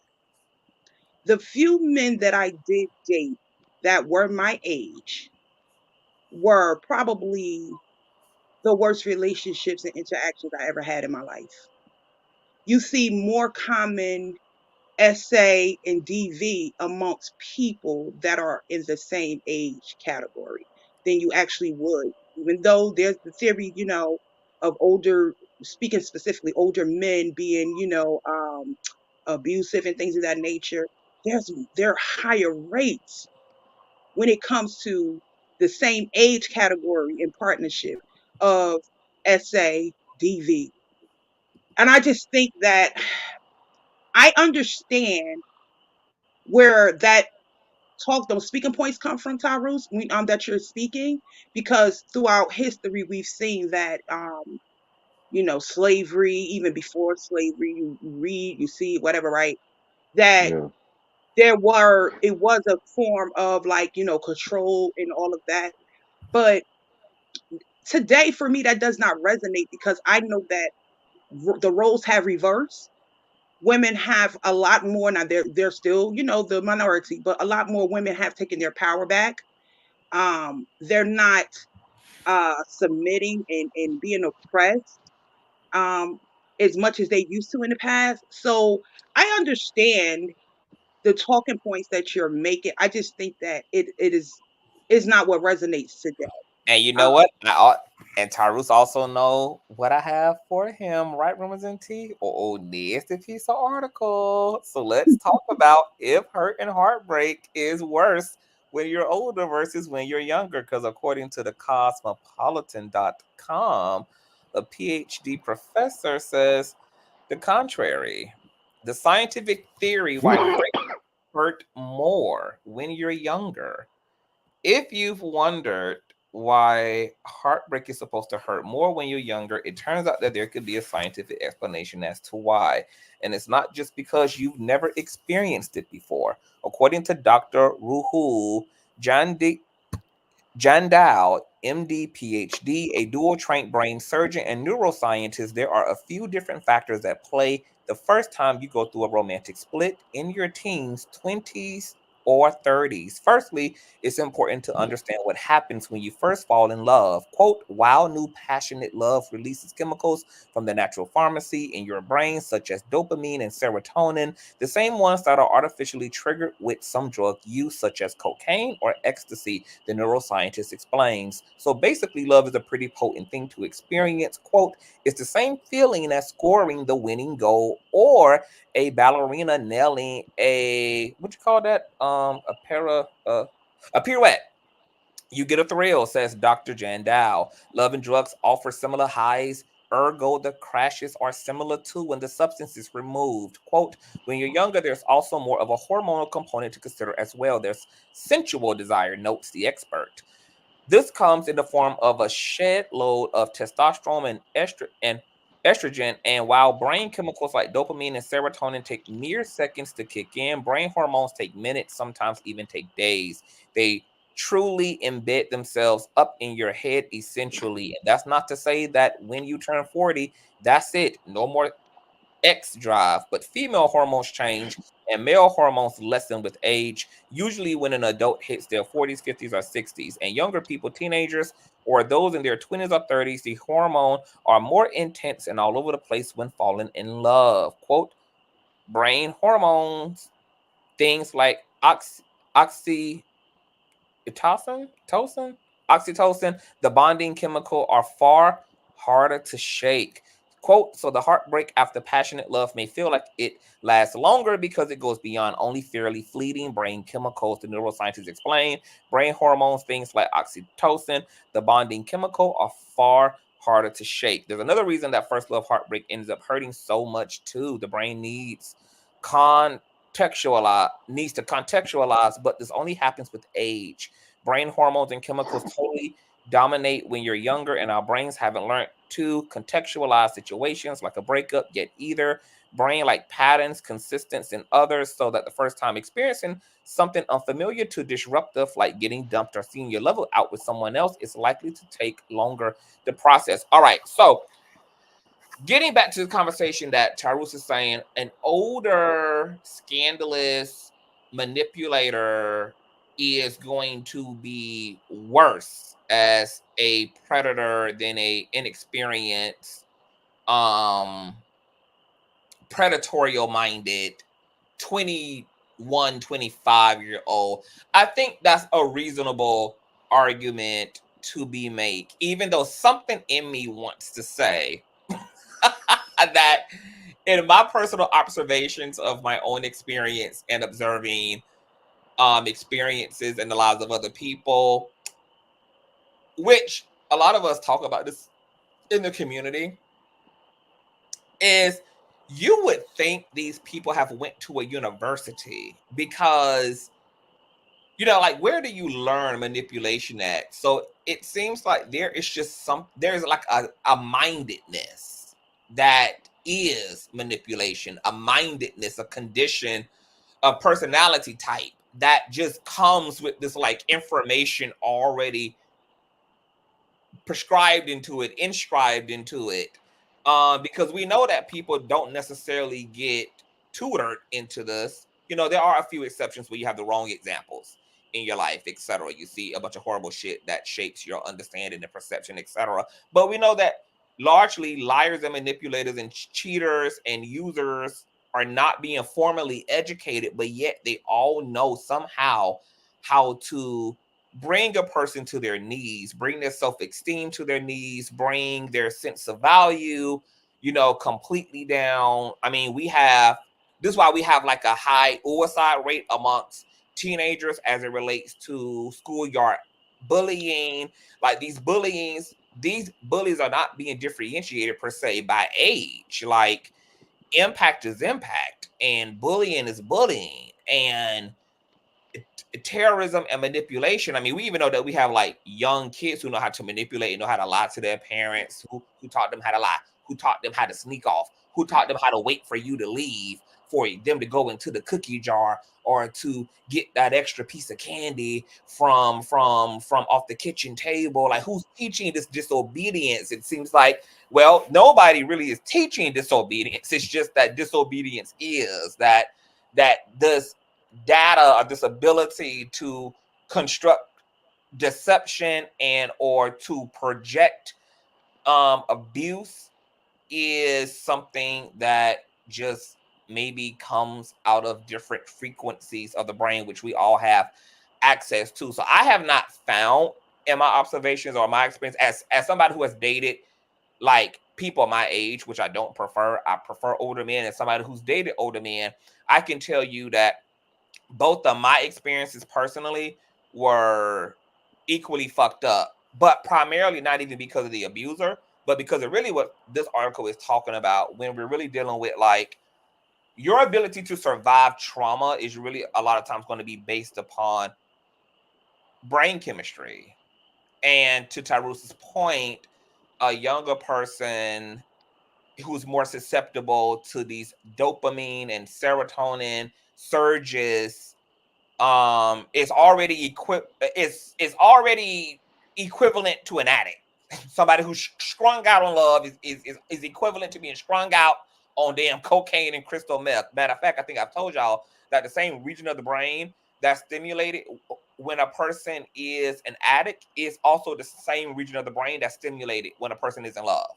So you literally are literally addicted to your partner or partners when you have so-called fallen in love. This is why the withdrawal and the breakup and the breakdown can be cataclysmic to the point where people end their lives as a result of trying to navigate separation and divorce. This is why it creates this emotional catastrophe, etc. Not even because of the abusers, but just because of how powerful the reality of love is and this chemical experience that we're having, which is why like I really feel my heart goes out to a lot of people, because even there's science around how oftentimes a victim of DV, of emotional abuse, will return back to their partners. Like typically, I think they say it takes you 7 times as a trial and run to leave before you successfully can leave the 8th time. And it's really because people are literally dealing with their addiction. They're going back to the handler, basically.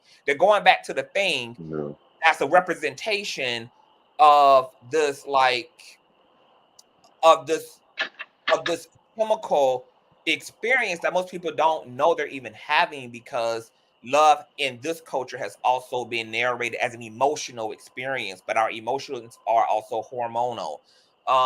And that's a very interesting thing to think about. And that's also why for so long I never understood why our parents and why the system did not teach us. I'm talking about even like in the American curriculum, like literally institutionalize the development of emotional intelligence and EQ, because we aren't just like things walking around with feelings. We are literally biological chemical entities, and we're like literally hardwired for certain things, and not understanding our biological makeup, not understanding the data reflected in our emotional experience, aka our chemical experience, can literally be life or death for people. Like we literally have quadrupled mass shootings in this country. Like they've been doubled. We've went from 200 average to 400 plus mass shootings a year in this country over the past 5 years. Clearly, America is out of hand, out of order. Clearly, Americans are losing their fucking mind as a result of not knowing how to navigate emotionally. They don't know how to navigate rejection. They don't know how to navigate oppression, as if these things really shouldn't have to be navigated. But, we are living in a frail, broken system that we are having to navigate. And the less we know how to regulate, the more dangerous we actually become as people, because that chemical not properly contextualized by the one experiencing it can cause a person to go from Nat Turner to Ike Turner, to go from a well-formed, healthy woman like Michelle Obama to Sukiana. This could be Yeah. like, it's all of that, like that spectrum exists and can be tapped into or alleviated just based upon the way we understand. And it's just weird to me that our parents never like, of course, like I was raised up in that system where people encourage marriage, like, oh, you know, you grow up, you get a good job, you graduate, you make good money, you know, you go and get you a spouse, you start a family. That's the American dream. I can't believe it wasn't until I started seriously dating, which I started seriously dating at 16. I was going through withdrawals and terrible breakup experiences, especially as an empath at 16. Like I wanted to unalive myself because I did not know how to deal with the level of emotionality and attachment and drive and passion that I was experiencing, and nobody had ever educated me about the power and the authority and the gravity of emotional heightenedness. And that almost took me out, which is why, like, when I be reading about like these young people or even just people, period, unaliving themselves, it always gives me chills because I'm just like, I easily could have been one of those people just based upon my relationship to my emotions alone, like not even fucking knowing how to deal, and nobody ever giving me the tools or really teaching me that love is powerful. But yes, love is scary and it's dangerous, and to feel this thing is an immense responsibility on you as the beholder of love. And nobody ever just broke that down. Nobody ever just, you know, gave me a system to deal with love, which started very young for me and my peers who were, you know, dating as teenagers, as most young people are dating, you know, losing their virginity, wanting their first girlfriend or boyfriend, etc. And it's just interesting that nobody is talking about also kind of like the dark side of being inexperienced and experiencing these feelings, but also they're almost impossible to prohibit altogether because you don't necessarily get to choose falling in love. It's just something that happens, like getting a cold. Like you can be well suited up. You can always wear your scarves and your hats and your coats and wear your socks in the winter seasons and still end up with the sniffles. And love is kind of the same way where it's not totally preventive. So the remedy also can't be, well, just don't fall in love, because it doesn't work like that. And it doesn't really matter how much you isolate a young person, because even if they not given the freedom to exercise like being social with your peer group, they're still going to have that love experience, even if it's through the idol worship and the fandom of obsessing over a celebrity. Look at like these Justin Bieber fans when he was just a young boy, and how these young teen girls were going crazy, or how teen girls have like been raging every time there's a teen pop star and a new teen actor, and these girls are obsessed. Posters all over the wall, diaries filled with I'm in love with, I mean, just ballistic, like completely hormonally and chemically, you know, uh intensified. So the power of emotions is fascinating. Now, with all that being said, going back to where we were, should we be better? Should we be more so, Tyrus, having a conversation around just the power of love? Because if a person doesn't understand that, whether they're dating a 25-year-old abuser or a 55-year-old abuser, it seems like the science is going to be the real issue more so than the perpetrator. I just think that that conversation, as much as we should have it, and Conscious, I do agree with you about emotional intelligence. By the way, shout out to the where should we invade next? Finland. Why they're what, Hey! number two? Why they're number two in the world? They teach emotional intelligence. You know what I mean? So I agree with you on that. I think, however, we got to. What I'm saying is, love is so, as you say, complex, and it's so hard to navigate that, again, that's why I agree with you guys. That's why I didn't understand really the article, because I agree with you guys when you asked me, Yeah. is that love or that breakup going to hurt worse because of 25 or 55-year-old did? No, it's going to hurt the same for that person, right? I'm simply saying, and conscious, you correctly pointed out what I'm trying to say is that 55-year-old man has the more likelihood of succeeding in that breakup. He's got a more he's more likely to successfully bring that woman down that rabbit hole. And rumors, I know that statistically it's still uncommon, but the example I use, rumor and conscious, is as a dad, I am so fucking scared of them talking to one of these 30, 40, 50-year-old dudes on the internet, and they're like, hey, let's run away together. Y'all see that shit happens in the news all the fucking time, bro. It just scares me. You know what I mean? Like I know there's beautiful, like Celine Dion and her husband.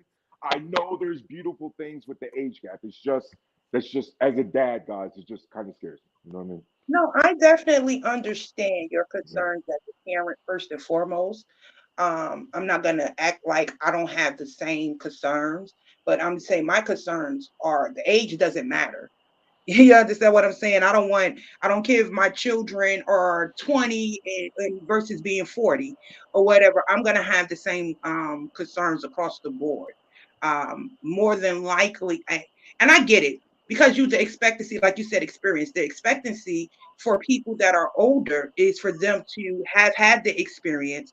And so therefore I even think they should know better. But the reality, we already know that women mature much faster than men do, right? Yeah. And even though I've had my own experiences, I know my experiences are not not the majority of others' experiences. So yeah, I may be more like on the Celine, side of things, but I do understand. Like, here's the thing: I just know that it's not a age thing across the board, right? Yeah. It I can't, depends. yeah, I can't make it age thing because I know that there are younger people that will cause more harm, even emotionally. Like, even just taking statistics out of the equation, just looking at everyday life. You know what I mean? Like, we see what goes, and it's not just a one-sided thing where it's men doing it to women, because even the women are like, unfortunately, when we decided that we wanted equal rights, right, and we had to get out there were pros to that, and there were a lot of cons to that. We're now not as a whole, but we do know there are more women that are just as toxic and abusive as men. Like, And so I didn't know rumors into that like men are the bigger perpetuators of physical DV, but women are the bigger perpetuators of emotional DV. right, right, and that's the thing for me because I've watched. Now, in my family, speaking specifically in my family, there were a few men that were DV, perpetuators. Those numbers were the minority, but the women in my family. That's why I repeated a cycle of what I had watched. Right, we were quick to be, what I'm saying, the aggressors and perpetuate that. Like, be the first one to, lay hands and all of those things or whatever the case may be. And it's just really unfortunate because we're not teaching. I know I do, like, I'm over the top with it now. My kids are tired of me. They over me like, Mom, they're not another lesson. Every time they see me walk in the room and sit down, they like, they got that look on their face like, Here come Iyanla ass fixing my like, damn life. because I'm telling, like, I really am. I just want my kids to understand and be prepared. But I also, as a parent, I have to have the tough love speech for myself and realize that, listen, you can't protect and prevent your children from going and having bad experiences. It's just unrealistic. Like, you just have to give them the tools and allow them to soar. It's like pushing the bird pushing his baby out of the nest. You just have to trust that you've given them everything they need to be successful and productive, and also teach them, which, like, conscious, I think, is basically what you were saying. Teach them how to navigate through the heartache, how to not necessarily like expect it, but yes, expect it. Know that every relationship you enter into is not the be all of be all. Like every relationship that you get into is not going to last forever. Every relationship you get Yes, into, it is, mama. That's my damn husband. no, it's not. And that's the reality. Like we have to understand life cycles. There are some people that absolutely, you know what I'm saying, take their last breath together. That number is very small. But we have to consider those people that have gotten together, whether it's marriage or just commit, whatever the commitment is. We don't know what those people went through and how they were able to literally stick it out for 20, 50, 60 years. We don't know. I mean, like to think that these people did not have heartbreak within that relationship is ludicrous. Right. So that's what I mean about we really are stuck on a fantasy of what relationships, because what we're taught what relationships are supposed to be, and that ain't necessarily like there's no, like, we're not a monolith when it comes to relationships. We say these things all the time, but somehow we just keep falling back into the trance of the fairy tale, and that just makes life unrealistic. I think it is very healthy for our children to see us in healthy and toxic relationships, right? And I'm not talking about toxic in the degree of them watching you get stumped out or anything like that. But even if it's emotional, right? I think it's important for them to see that. It don't have to be with your partner. It could be with your relative. It could be your coworker. I think it's good for them to see and learn through your experience on how to navigate through that.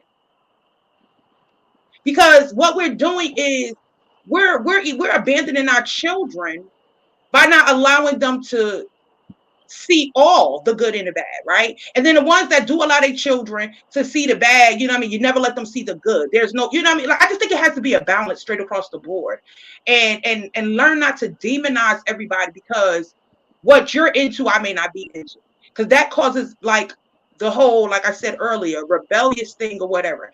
Like, it's nothing worse than having someone make you feel like your choices, even if the outcome is short term, that your choices aren't good for you when you're the one that's living a life.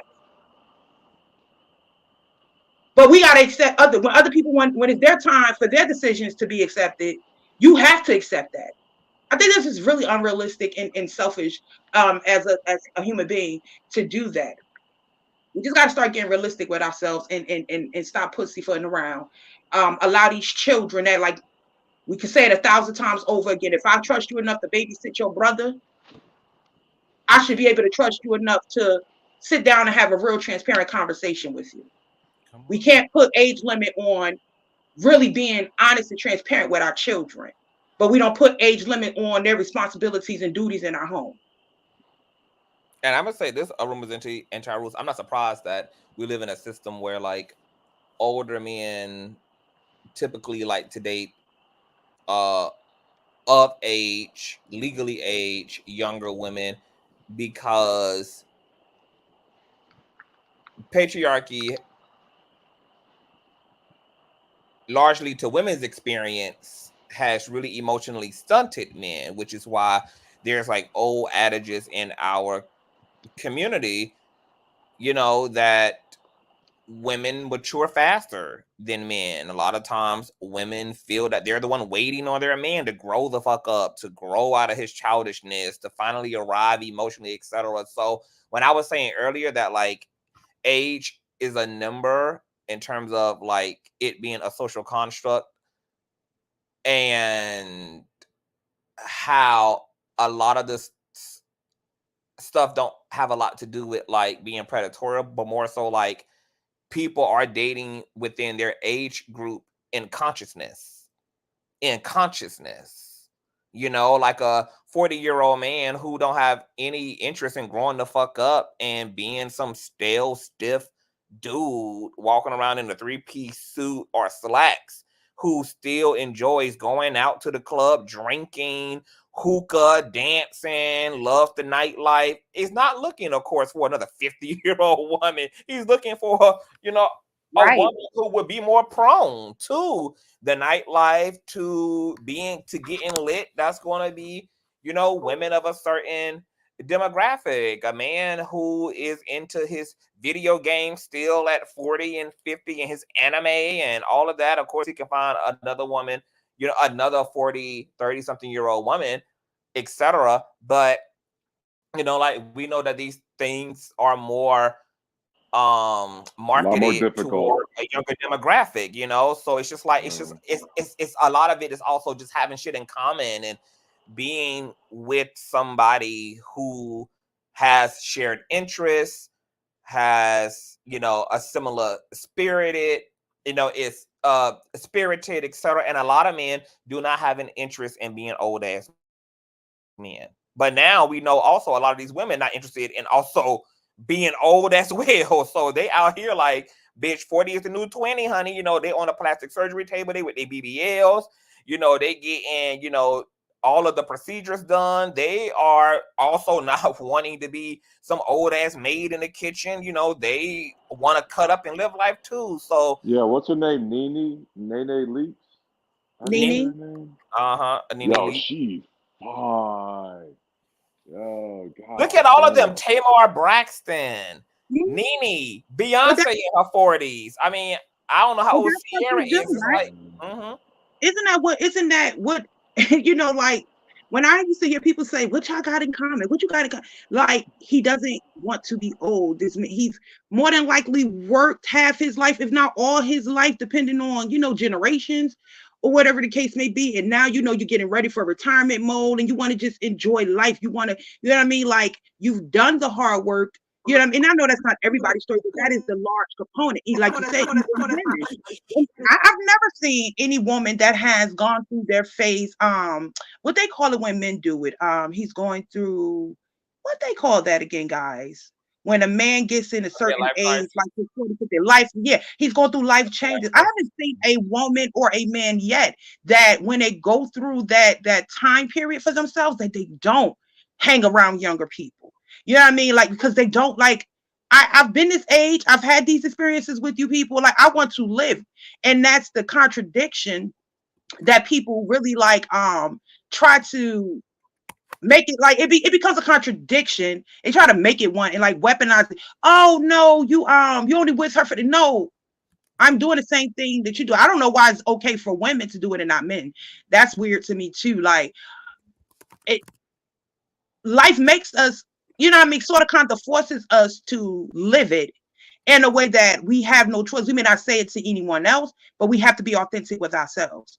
You know what I mean? Like, or otherwise, it's just going to like linger within you. And I just think it's crazy. I don't know. I don't know if I'm articulating it right, but I do think that it's just a lot of hypocrisy um when it comes to people. I don't know how do you even word this when people are dating the same age as them, and even like the choices of who you want to be with in regards to same gender and all that. I find a lot of hypocrisy from people that are living their lives on their terms. Why is it not okay for me to live mine on my terms? Because I honestly feel like rumors that a lot of older people particularly get heat like for dating of age, legally aged young people, because it's also like a way to maintain respectability politics. Because if you can argue who somebody should be dating at 40 and 50 years of age, then you can also argue what they should be wearing, what their focuses and priorities should be, where they should be going, what their hobbies should be, what their interests should be. Like you can also then police everything else as well. Are you And a dating lot the of, bus driver or does he own the bus station? Whatever the fuck Ebony said. yeah, like, aren't you too old for fucking video Yeah. games? You want to grow up already? Like, aren't you too, like, aren't you too old to be wearing, that cleavage out, Miss Rumors and T? Like, aren't you too old to be twerking, sis? Like, aren't you too old, Tyrus, to be doing TikTok? Like, can you grow up already? Aren't you too old to be watching cartoons? Like, so I feel like a big part of the age situation is like, yeah, of course, we're concerned about predators and predatory grooming and sexual exploitation, emotional exploitation, etc. But there's also a big chunk of that ain't got really nothing to do with that. That's also just got to do with respectability politics, because we love, especially policing old people. Like, America really does have an ageism issue, and it really doesn't like elderly people. It don't like middle-aged. Elderly people with youth is a taboo in America. Like so many other bullshit taboos we got in America, man. I hate it. Yeah, I've had a lot of people. The irony of it is for me, I have a lot of people that I'm close to that literally I was the joke. Like it was always like, we don't have to worry about her with our man, you know what I'm saying? We could leave her in the room with our man because she don't like him young or whatever. And the majority of Oh those, shit. Yeah, damn. like, no, it was like really, really bad. Like, you know what I mean? But like, I never gave an F. So like, you know what I'm saying? But I was the joke, right? And now the majority of those women are with older men, have called me to, you know what I mean, help guide them, give them advice on how to maneuver through that, because they're embarrassed to have this person around because of what, you know, the public shame of it all. And I'm like, y'all sound crazy as hell. Like, at the end of the day, live your life. You know what I mean? You're never going to have everyone's approval. And at this point, do you need anyone's approval when it comes to you actually living your life? Not theirs, but your life. You know, and all of those women, and I'm not exaggerating, even down to my youngest sister, all of those women are like in heaven. It ain't, and when I say all of them, every last one of them had their own financial stability, already had, you know what I mean, what they needed. And these women are happy. Like, I didn't know. All the time I wasted with and I'm like, no, but you actually needed those experiences, because that's why I will never try to force my kids from having any experience, you know what I mean, as long as it doesn't end up in the grave and, you know, behind bars. Like, I would never force them, you know, try to control their experiences, because our experiences are what shape us and bring us to be who we are. You know what I mean? And hopefully, Yeah. you know what I mean, like, it's a good place. And here's another interesting philosophical insertion. Are we hypocritical for claiming that, oh, love knows no color, it knows no gender, it knows no orientation, but it does know of a legal age? Like, would love stop a 50-year-old from falling in love with a 22-year-old? Would love stop a 21-year-old from falling in love with a 40-year-old? Love transcending all the other motherfucking realities. Why would it stop? Because they're 70 and this person is 28. Like, it I would. wonder how many first cousins tried to make that argument. I wonder how many And, of the Mormons out there in the West try to make that argument with their siblings. and Love knows then, no like, boundaries. and then there are, and guess what? What's funny about even the ancestral thing, and people are not going to like this, I literally saw a chart, and I'm going to find it. I saw a chart generated by a scientist that had, like, constructed, like, a whole family tree, like first cousin, second cousin, sisters, brothers, parents, etc. There are actually a lot of space for blood relatives to actually even procreate without it causing genetic mutation. So even this idea around, like, Mhm. ancestral love, because I have wrestled with that too. Try was like, damn, what do we do about ancestral love? Is so, like, crazy and wild. And of course, I find it wildly inappropriate for a mother and a son, or a daughter and her father, or a sister and a brother, or a nephew and his grandma. I find that so bewildering, but at the same time, like, because I'm an intellectual and I have the capacity to, like, rip away my biases and to really kind of, like, start anew in my head about things, when I sit down and think about it, I'm like, okay, is, like, the construct around family also in part a construct too? a social construct, because it's humans who decided that those people should not be together. But there's no actual force prohibiting that in all actuality, because it happens regardless of. Right, but it's still a rarity. Like for example, and I just have to push. Like I get what you mean. I just have to like push back and disagree because a lot of the science I see, they point to things like the Habsburg disease.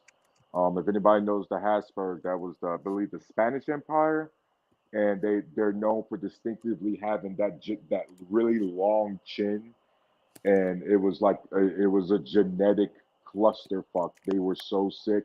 As a matter of fact, a lot of that incest led to, I think it was King Tut, the 19 But year we old can even. pharaoh. Mhm. You know what I mean? And then on top of that, conscious, right here, even today, we have massive problems in the healthcare system due to the high amount of Amish people who like to keep to themselves, and because of the lack of genetic diversity, because a lot of them are with their first cousins or a lot of things that shouldn't be going on.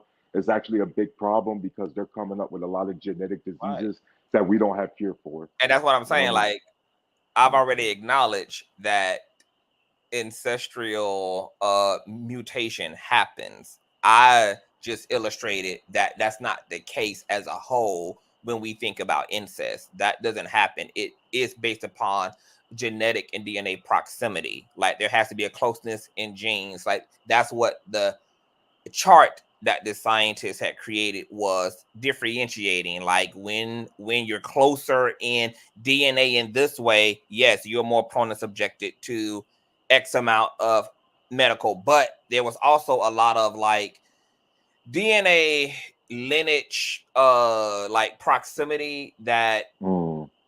does not create that. Like, you can even have cousins who can come together depending on like it's more nuanced than the surface notion. But yes, we know that incest does lead to craziness, especially if the DNA is close, similar, or the same. But I also, because you But just, there's oh, I also proximity, wanted like to you're talk about talking about. incest. I also wanted, like, since you have brought incest up, to talk about incest outside of birth, because not all incestual relationships are procreating. So Yeah, procreation that gets is what you're talking about with the proximity because a lot, especially the love, unfortunately, conscious, what is it? A lot of people fall in love with who's around them, right? And a lot of those kind of tight knit communities, or like Mormons and things like that. I don't want to disrespect anybody's community, but you see a lot of that, and you see at least a lot of people make those religious arguments for why it's okay. I don't agree with it, but it's fascinating to see love transcending that based on proximity. You know what I mean? Man, It's- Rules, I know. See, with the Mormon community, they're more out, even though they're usually like the Amish too. They're usually like gated. You know what I'm saying? But it happens a lot in our community too. It really does. I used to think that it was just a stereotype, but man, it happens a lot. Like I've been discovering some things, and I'm like, and it's not just within my family, but just like, man, moving to the South. You know what I mean? And it yeah, happens more too. It happens everywhere, to be honest, or whatever. It's just that dark family it's secrets, very right, rumors. taboo. It's very taboo Yeah. in our community. Like, you know what I'm saying, amongst most, you know what I'm saying, there's a few Uncle, groups. niece, aunt, nephews, it gets dicey. You're right, Like rumors. I be like side Mhm. eyeing when I go to fair reunions and stuff, like, because I definitely believe in pathology, and I believe that if if this is something that's known, even though it's on hush, and there's no pushback, there's no, no one is having, people become accountable. I don't know if you really could force accountability on people, but just putting it out there and not, walking around and it be the unspoken thing, but it's the loudest thing in the room. you know, um, but it happens, man. And yeah, I don't that whole thing, if I wanted to look at it from a spiritual point, but I just can't. You know what I mean? Like I want to give the benefit of the doubt. I'm usually that person, but I just can't with that situation or whatever. But that's only because it doesn't resonate with me. You know Yeah, what I mean? Like, I guess it really boils down to rumors. I wish we had a standard, but it seems like people's morality tends to be real flexible. You know what I mean? yeah, So, but no, here's the thing mm, though. I'm gonna tell you as far as I'm like, even if I can't get with something, I still believe and still stand on allowing people to have their own experiences. You know, yeah, as long as it's not causing harm and injury. And as Conscious stated, you know, there are people that are not reappropriating. You know what I mean? Like, yeah, so if you, because we all, regardless if the consequence is good or bad, we're all, what we put out there is what's going to return to us. So if you're okay with that, mm, you know what I mean? Everybody's morals and values are different. You know, I think that's important for us to mm. understand as well. Um, I agree, but rumors. For me, that my moral thing is 18 and older. Everyone's a consenting adult. Whatever. You know what I mean? As long as like you just no gotta one's trust. rights are Like, being violated. Okay. listen, we have to, as parents, it's not an easy thing. And I know I sit up here and I tell y'all, you know, I know what my intentions are, how I will handle things, but the truth of the matter is, I won't know until real time. You know what I mean? And I can hope that Mm, I speak things that I'm actually doing every day, but I can't speak to it until I've already done it. You know what I mean? So I've made that, I've made that sort of like a religious thing. Not it has to do with spirituality, but you know, like an everyday practice to yeah. just remain conscious and humanize. No But thanks. at the same time, you know, I'm doing my own inner work and understanding that that's the thing that we don't seem to understand as humans. We truly cannot control anyone else. We can only control ourselves, right? So you give people the information. That's the most important thing to do. So for anyone in the chat and just anyone that's going to listen to this live, I just, I suggest that we all look at each other as human beings and come to an understanding that the only person you can control is yourselves. Our job is to give the information. If you're not giving the information, which is ultimately the tools that are needed to survive in this world, if you're not providing that, then definitely don't go to, whether it's a child, or when I say a child, like your child, no matter the age, consenting adults though. Yeah. Don't Your go with the metaphorical expect. child, people, your alleged children covered in the Yes. rumors. I got you. We got Um, know that if you haven't given them the tools, you really don't have a right to go and criticize and judge them, because what you haven't done is um your job as a parent to fully equip your children. So you're, to me, that is like you're misdirecting your anger and your disappointment onto your children. You're perpetuating that onto them, but that's really a you issue. You know what I mean? Like when you know that as a you. parent, when you know, and just as a human being, period. Because I don't want to just focus this on, keep saying the word children, but um, when you know that you've provided people with the information, don't you feel better if you see them making bad decisions that you've already, Oh yeah, the blame ain't on my hand. like it ain't on you. Yeah. And at that point, you can accept that they just have to learn a lesson. Hmm. The same way we've all had to learn a lesson. Doesn't matter what the lesson is. You know what I mean? And we do know that there are some lessons that are more traumatizing than others, right? Yep. But that's your right as a human being. If you want to be traumatized, that's your right as a human being to be traumatized.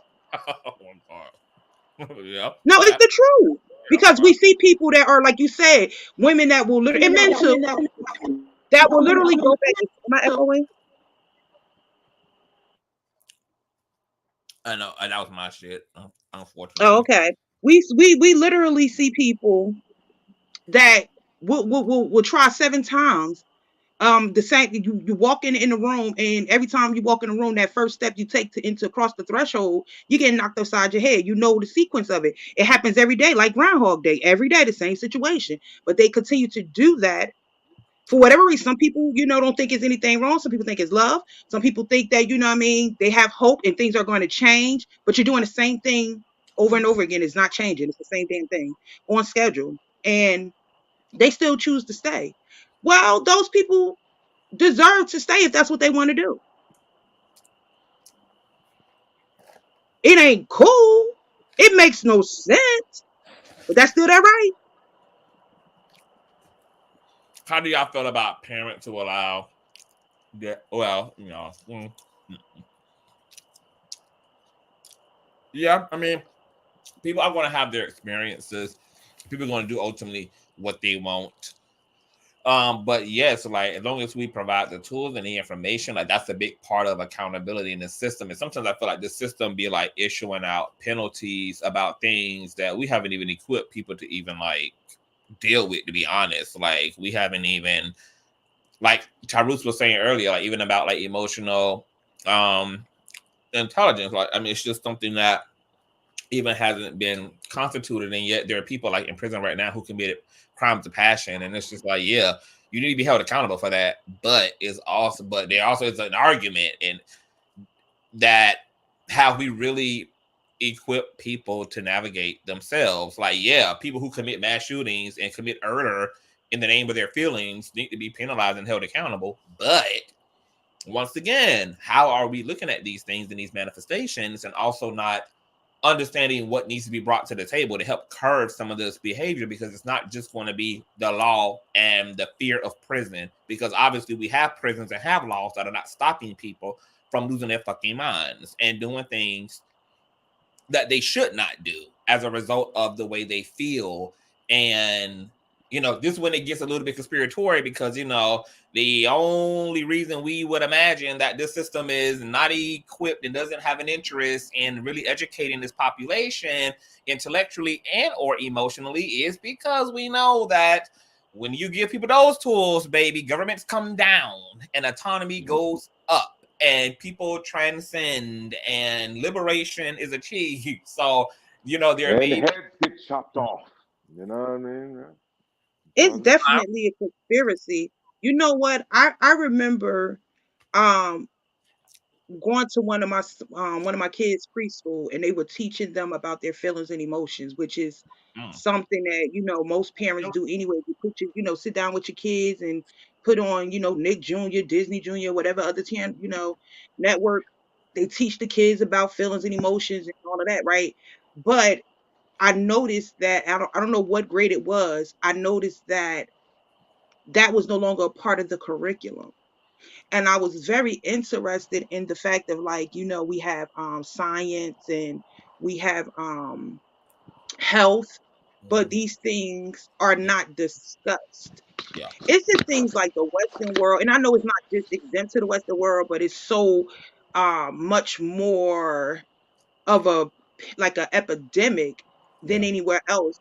Like when it comes to spirituality and um our emotions, our psyches, like for whatever reason, it is not provided to the public in a way of educating.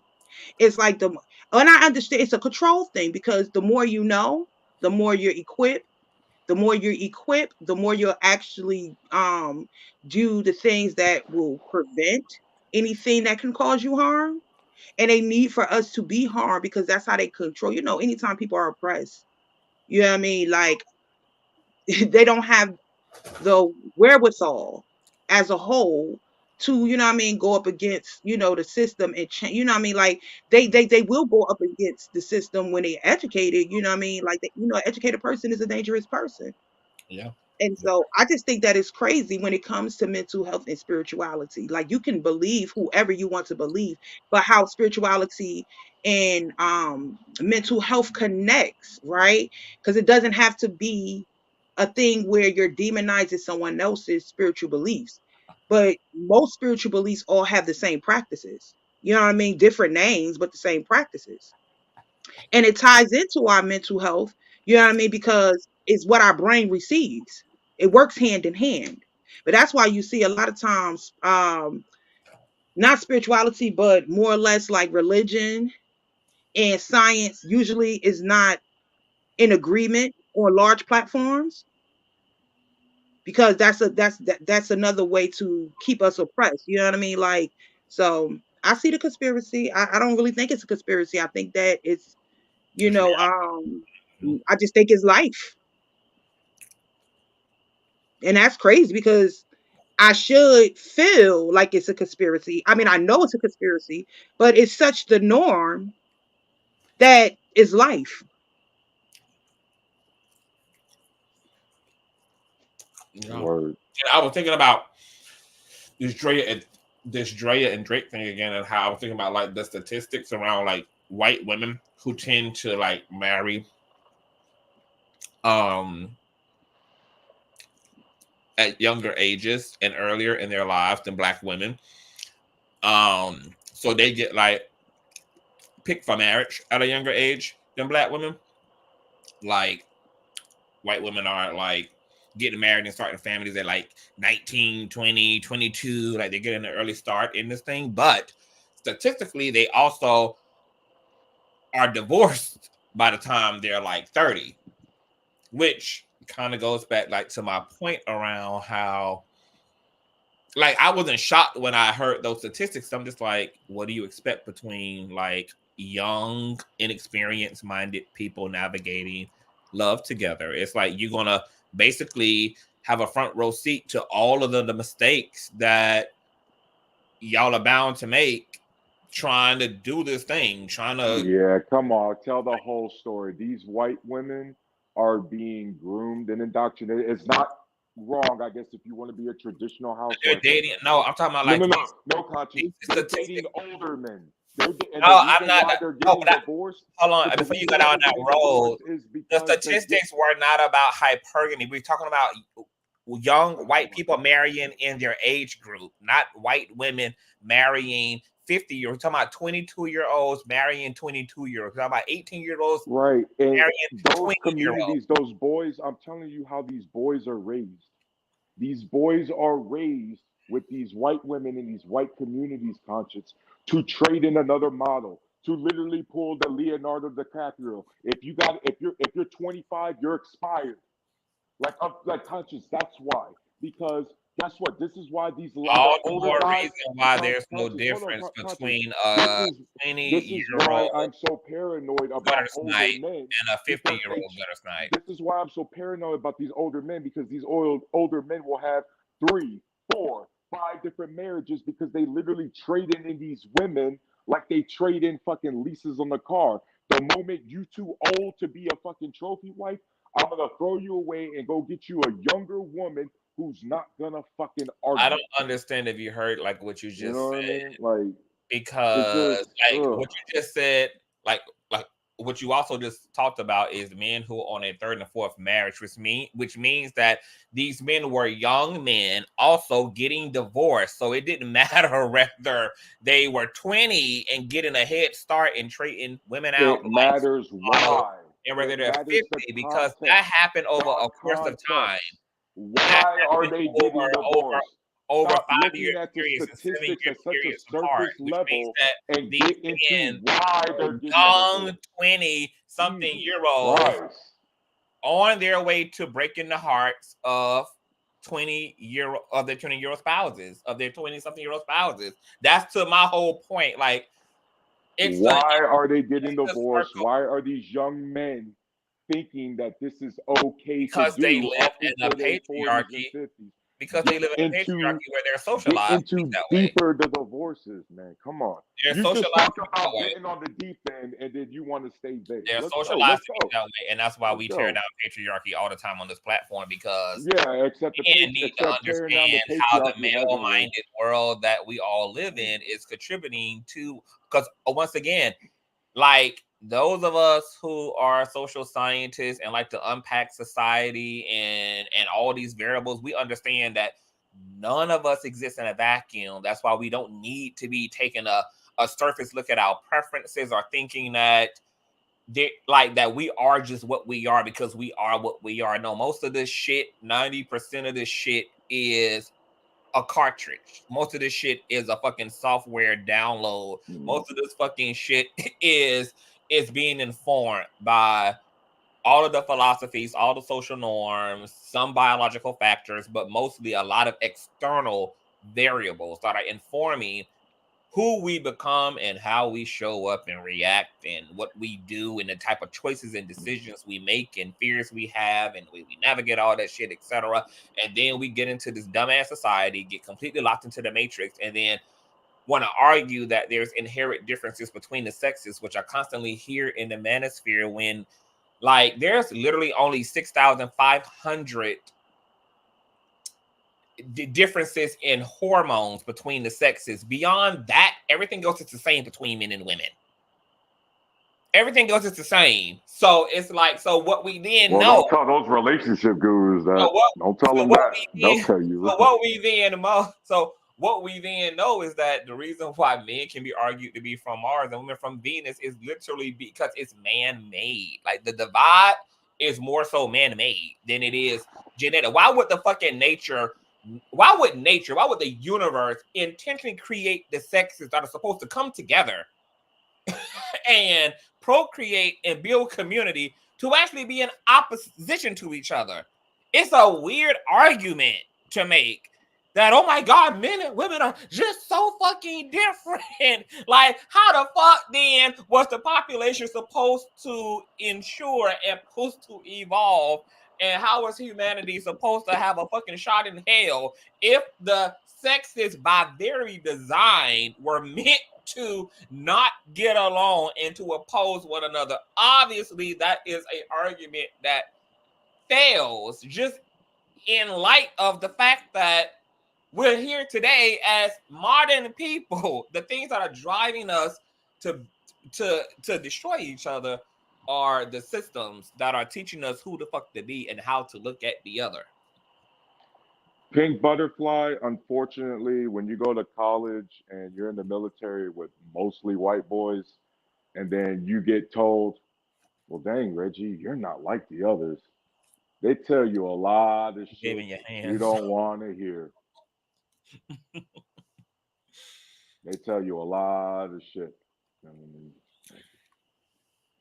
So all in all, what's our conclusion? Because we're down upon the 3-hour mark. Are we saying that 21-year-olds have no business dating 30-year-olds? Are we saying that 30-year-olds have no business dating 20-year-olds? Like, where's everybody landing their plane at? Well, you already know. I said let people live their lives, and hell, even the law. I mean, because that's specific. I think people need to understand that that's specific to what the law says you're ready and prepared for. That's the age they put in the standard.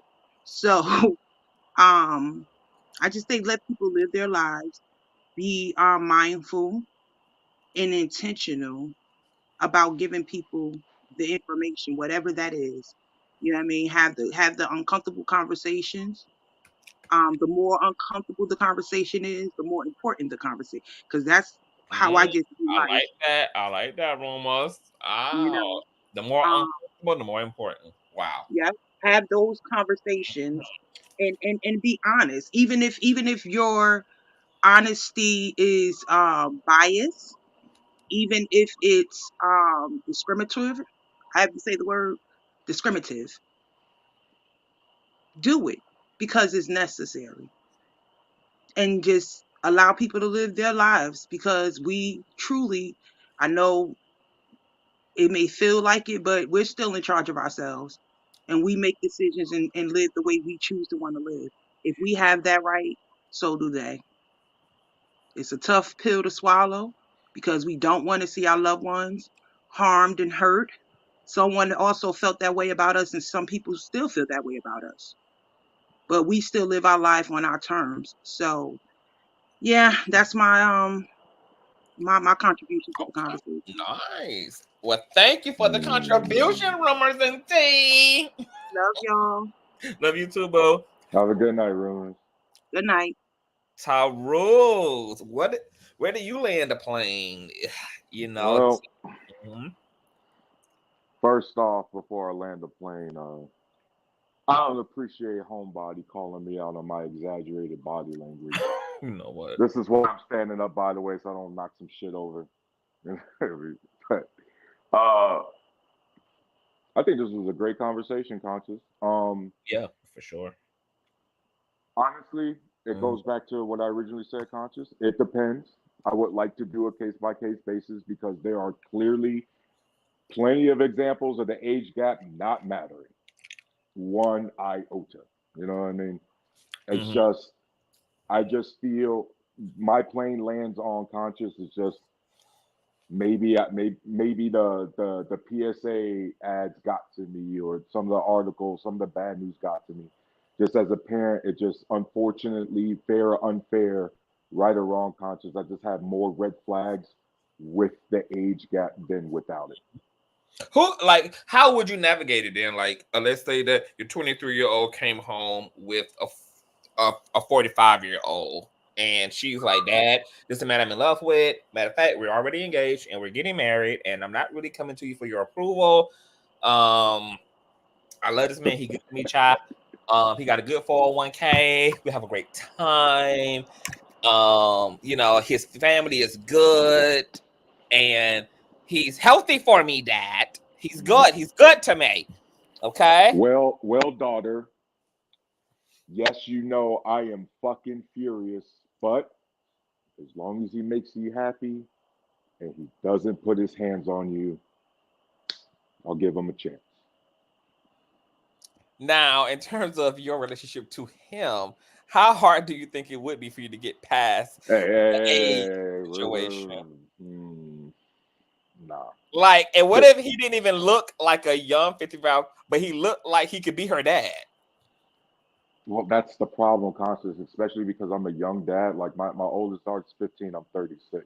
Mm-hmm. So at that age, there's likely she's gonna bring home a dude older than me. That's fuck. Hold on, how old are you? You said? I'm 36. Oh my God, you are a young dad. Wow. Yeah, I got a 15 and a 13-year-old, man. Look, and these 18-year-olds got whole fucking goatee and mustaches and full on Rick Ross beards. They looking like they damn near 40.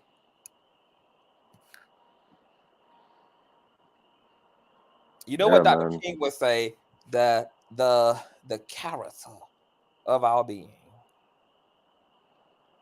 The character of our being is what matters. Character. What? Mary. Mary. Oh, She got you a in that chat. 17-year-old. Yeah. Conscious, real. Mhm. I know you're definitely more open to it. You've been in that relationship. In your opinion, to land your plane, how would you recommend people navigating a potential relationship with someone either 20 years younger or 20 years older, in your opinion?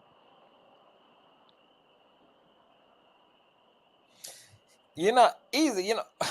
Beyond age, I think I will have to start in either case, like whether it's a 20-year-old or the older year old is the older year old. I love that. The older year old. Whether it's a 20-year I old, like that, yeah. the 20-year old, the older year old is, I would say, the most significant thing to do to navigate relationships is to start off with having a proper and healthy relationship to yourself. Long as it's that relationship that truly matters. Once you have a good foundation in your attitude, in your self-esteem, in your confidence, in who you are as a person, that sets the stage for any other relationship that you're going to have, whether friends, dating, spouse, whatever the case may be. So my whole thing would be, self. Everything starts at self, because even when couples come in for couples therapy, it's like, yeah, we deal with the immediate issues, but then slowly but for sure, we start peeling those goddamn layers back and going back to that childhood and going back into the trauma and going back into, what was your relationship to your father, to your daddy. And so just being healthy as a person, having just a healthy sense of self is just what the focus need to be. And I feel like once a person has that, they'll be able to navigate successfully. They'll be able to navigate socially successfully. But it does start with self. If we are not prioritizing that and we're putting more emphasis on the other person and we're putting more emphasis on having our values established based upon being chosen and being picked and who's picking us, and long as the focus isn't us and what condition we're in, and just making sure that we're clear about insecurities and we're in our egotisms and whatever the case may be, then yeah, we're going to be in for a fuckload of buffoonery in all of our interpersonal relationships, whether it's our dynamics with our children, whether it's our dynamics with our friends, whether it's our dynamics with our spouses. Like that, those fractures are going to show the fuck up in everything. So I would say start with self. Start really, really with self. Hell yeah, that's some knowledge right there, Conscious. Yeah. So this was a great. Do you feel complete, or you feel like you got a little bit more in you? Like, how you feeling? I feel good. I felt complete, and you're not gonna keep me up. You feel No, complete? I already heard it. It's I already already heard it. 11:07. No, this was super good. This was super good. Maybe we can have your boy Chaotic over here sometime to drive his ass nuts. Oh, I think he would love it. That I think he would yeah, love that it. would be very entertaining. What you doing the rest of the night, Conscious? Nothing really. I don't have any plans. I'm just chilling, really. You know, I be playing shit by ear and playing shit by spirit. So I just be chilling. Oh wow, like what made you ask that? No, checking up on the homie. You know what I Yeah. mean? No, I'm good. It's been a good day. It's been a productive day. You know, yesterday was wild as hell. It was a lot going on. Today was good. I was over on Sherelle's World earlier. We had a great dialogue, and then I came over here and got into this. And yeah, so it's been a Gucci Woochie day. Yourself, like you good? Mental health check-in, you all right? Yeah, I'm good, man. You know, I'm just doing this home improvement shit. I just I Conscious, I don't know just how bought you the be having a garage open this time of night and you like got all that wilderness. man, I love it. Do you not be shook like at the spirits and the ancestors and the aliens and the Fuck the no. things in the dark? Fuck no. I'm Arnold in fucking 1987 movie Predator. What are you talking about? I live in the fucking jungle. So I are you live in the telling me woods. that you wouldn't be Like shook? I know this is gonna sound crazy, Conscious. I know this sounds crazy, but I already got these areas scoped out. Like nobody could run up on me. You remember when I showed you the crib during Mm-hmm, the daytime? Oh yeah. mm-hmm. Oh yeah. I love it. So you wouldn't be spooked and nervous if that ladder just clucked you upside the motherfucking head? No, you know what fucking scared me the other day? A What? goddamn geese came up in here, scared me shitless. I think he Did you was just turn chasing around and the Twix. geese was there? Yo, cause you know Twix be chasing after these assholes. And one ran back and I turned around and then he was after me and he spilled my fucking weed and all that shit, man. And I was like, dang. Yeah, that like birds scare me, bro. I hate birds. Yeah. You hate, I love birds. That geese was getting you to consider if you got an addiction or not. But them geese are fucking mean, bro. Dumb geese say, look, before y'all developed in my motherfucking neighborhood, this was all my this was my square footage. Yeah, My motherfucking home before y'all decided to come up to in my build garage upon again. I'm me. gonna have you. You come Before up in my y'all garage decide again. to gentrify the motherfucking neighborhood with humans, goddamn it. This was Geese City up in this bitch. Yeah, come up in my garage again. I'm gonna be celebrating Thanksgiving Y'all real are early. motherfucking colonizers, and them geeses Yeah. is coming back for restitution, reciprocity. They getting they lick back. They reclaiming their time.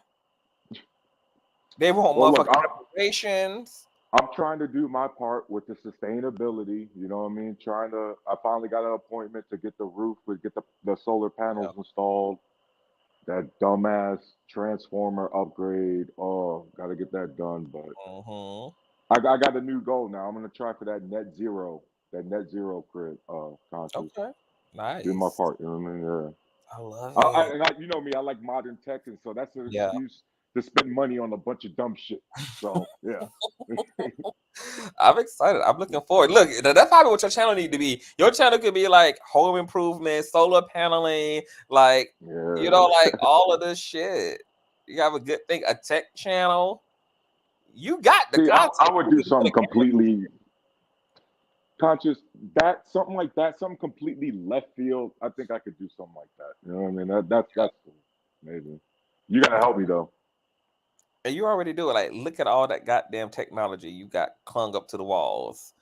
You could help make America masculine again by teaching these men how to use basic tools like a hammer and a damn screwdriver. Get some going about their damn selves. Be of use, some practical use. Know how to rotate a tire, changing the oil, how to repair a pipe, a faucet, how to repair a hole, how to how to landscape. Basic Yeah, shit.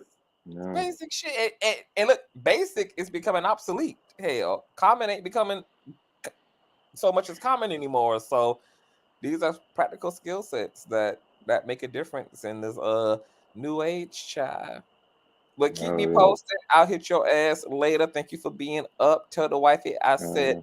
hello and thank her for sharing you for 3 hours with us. You have a great evening, You conscious. Have a good too. night, everyone. That Peace. was Tarus the Warlock, you guys. This was a great dialogue.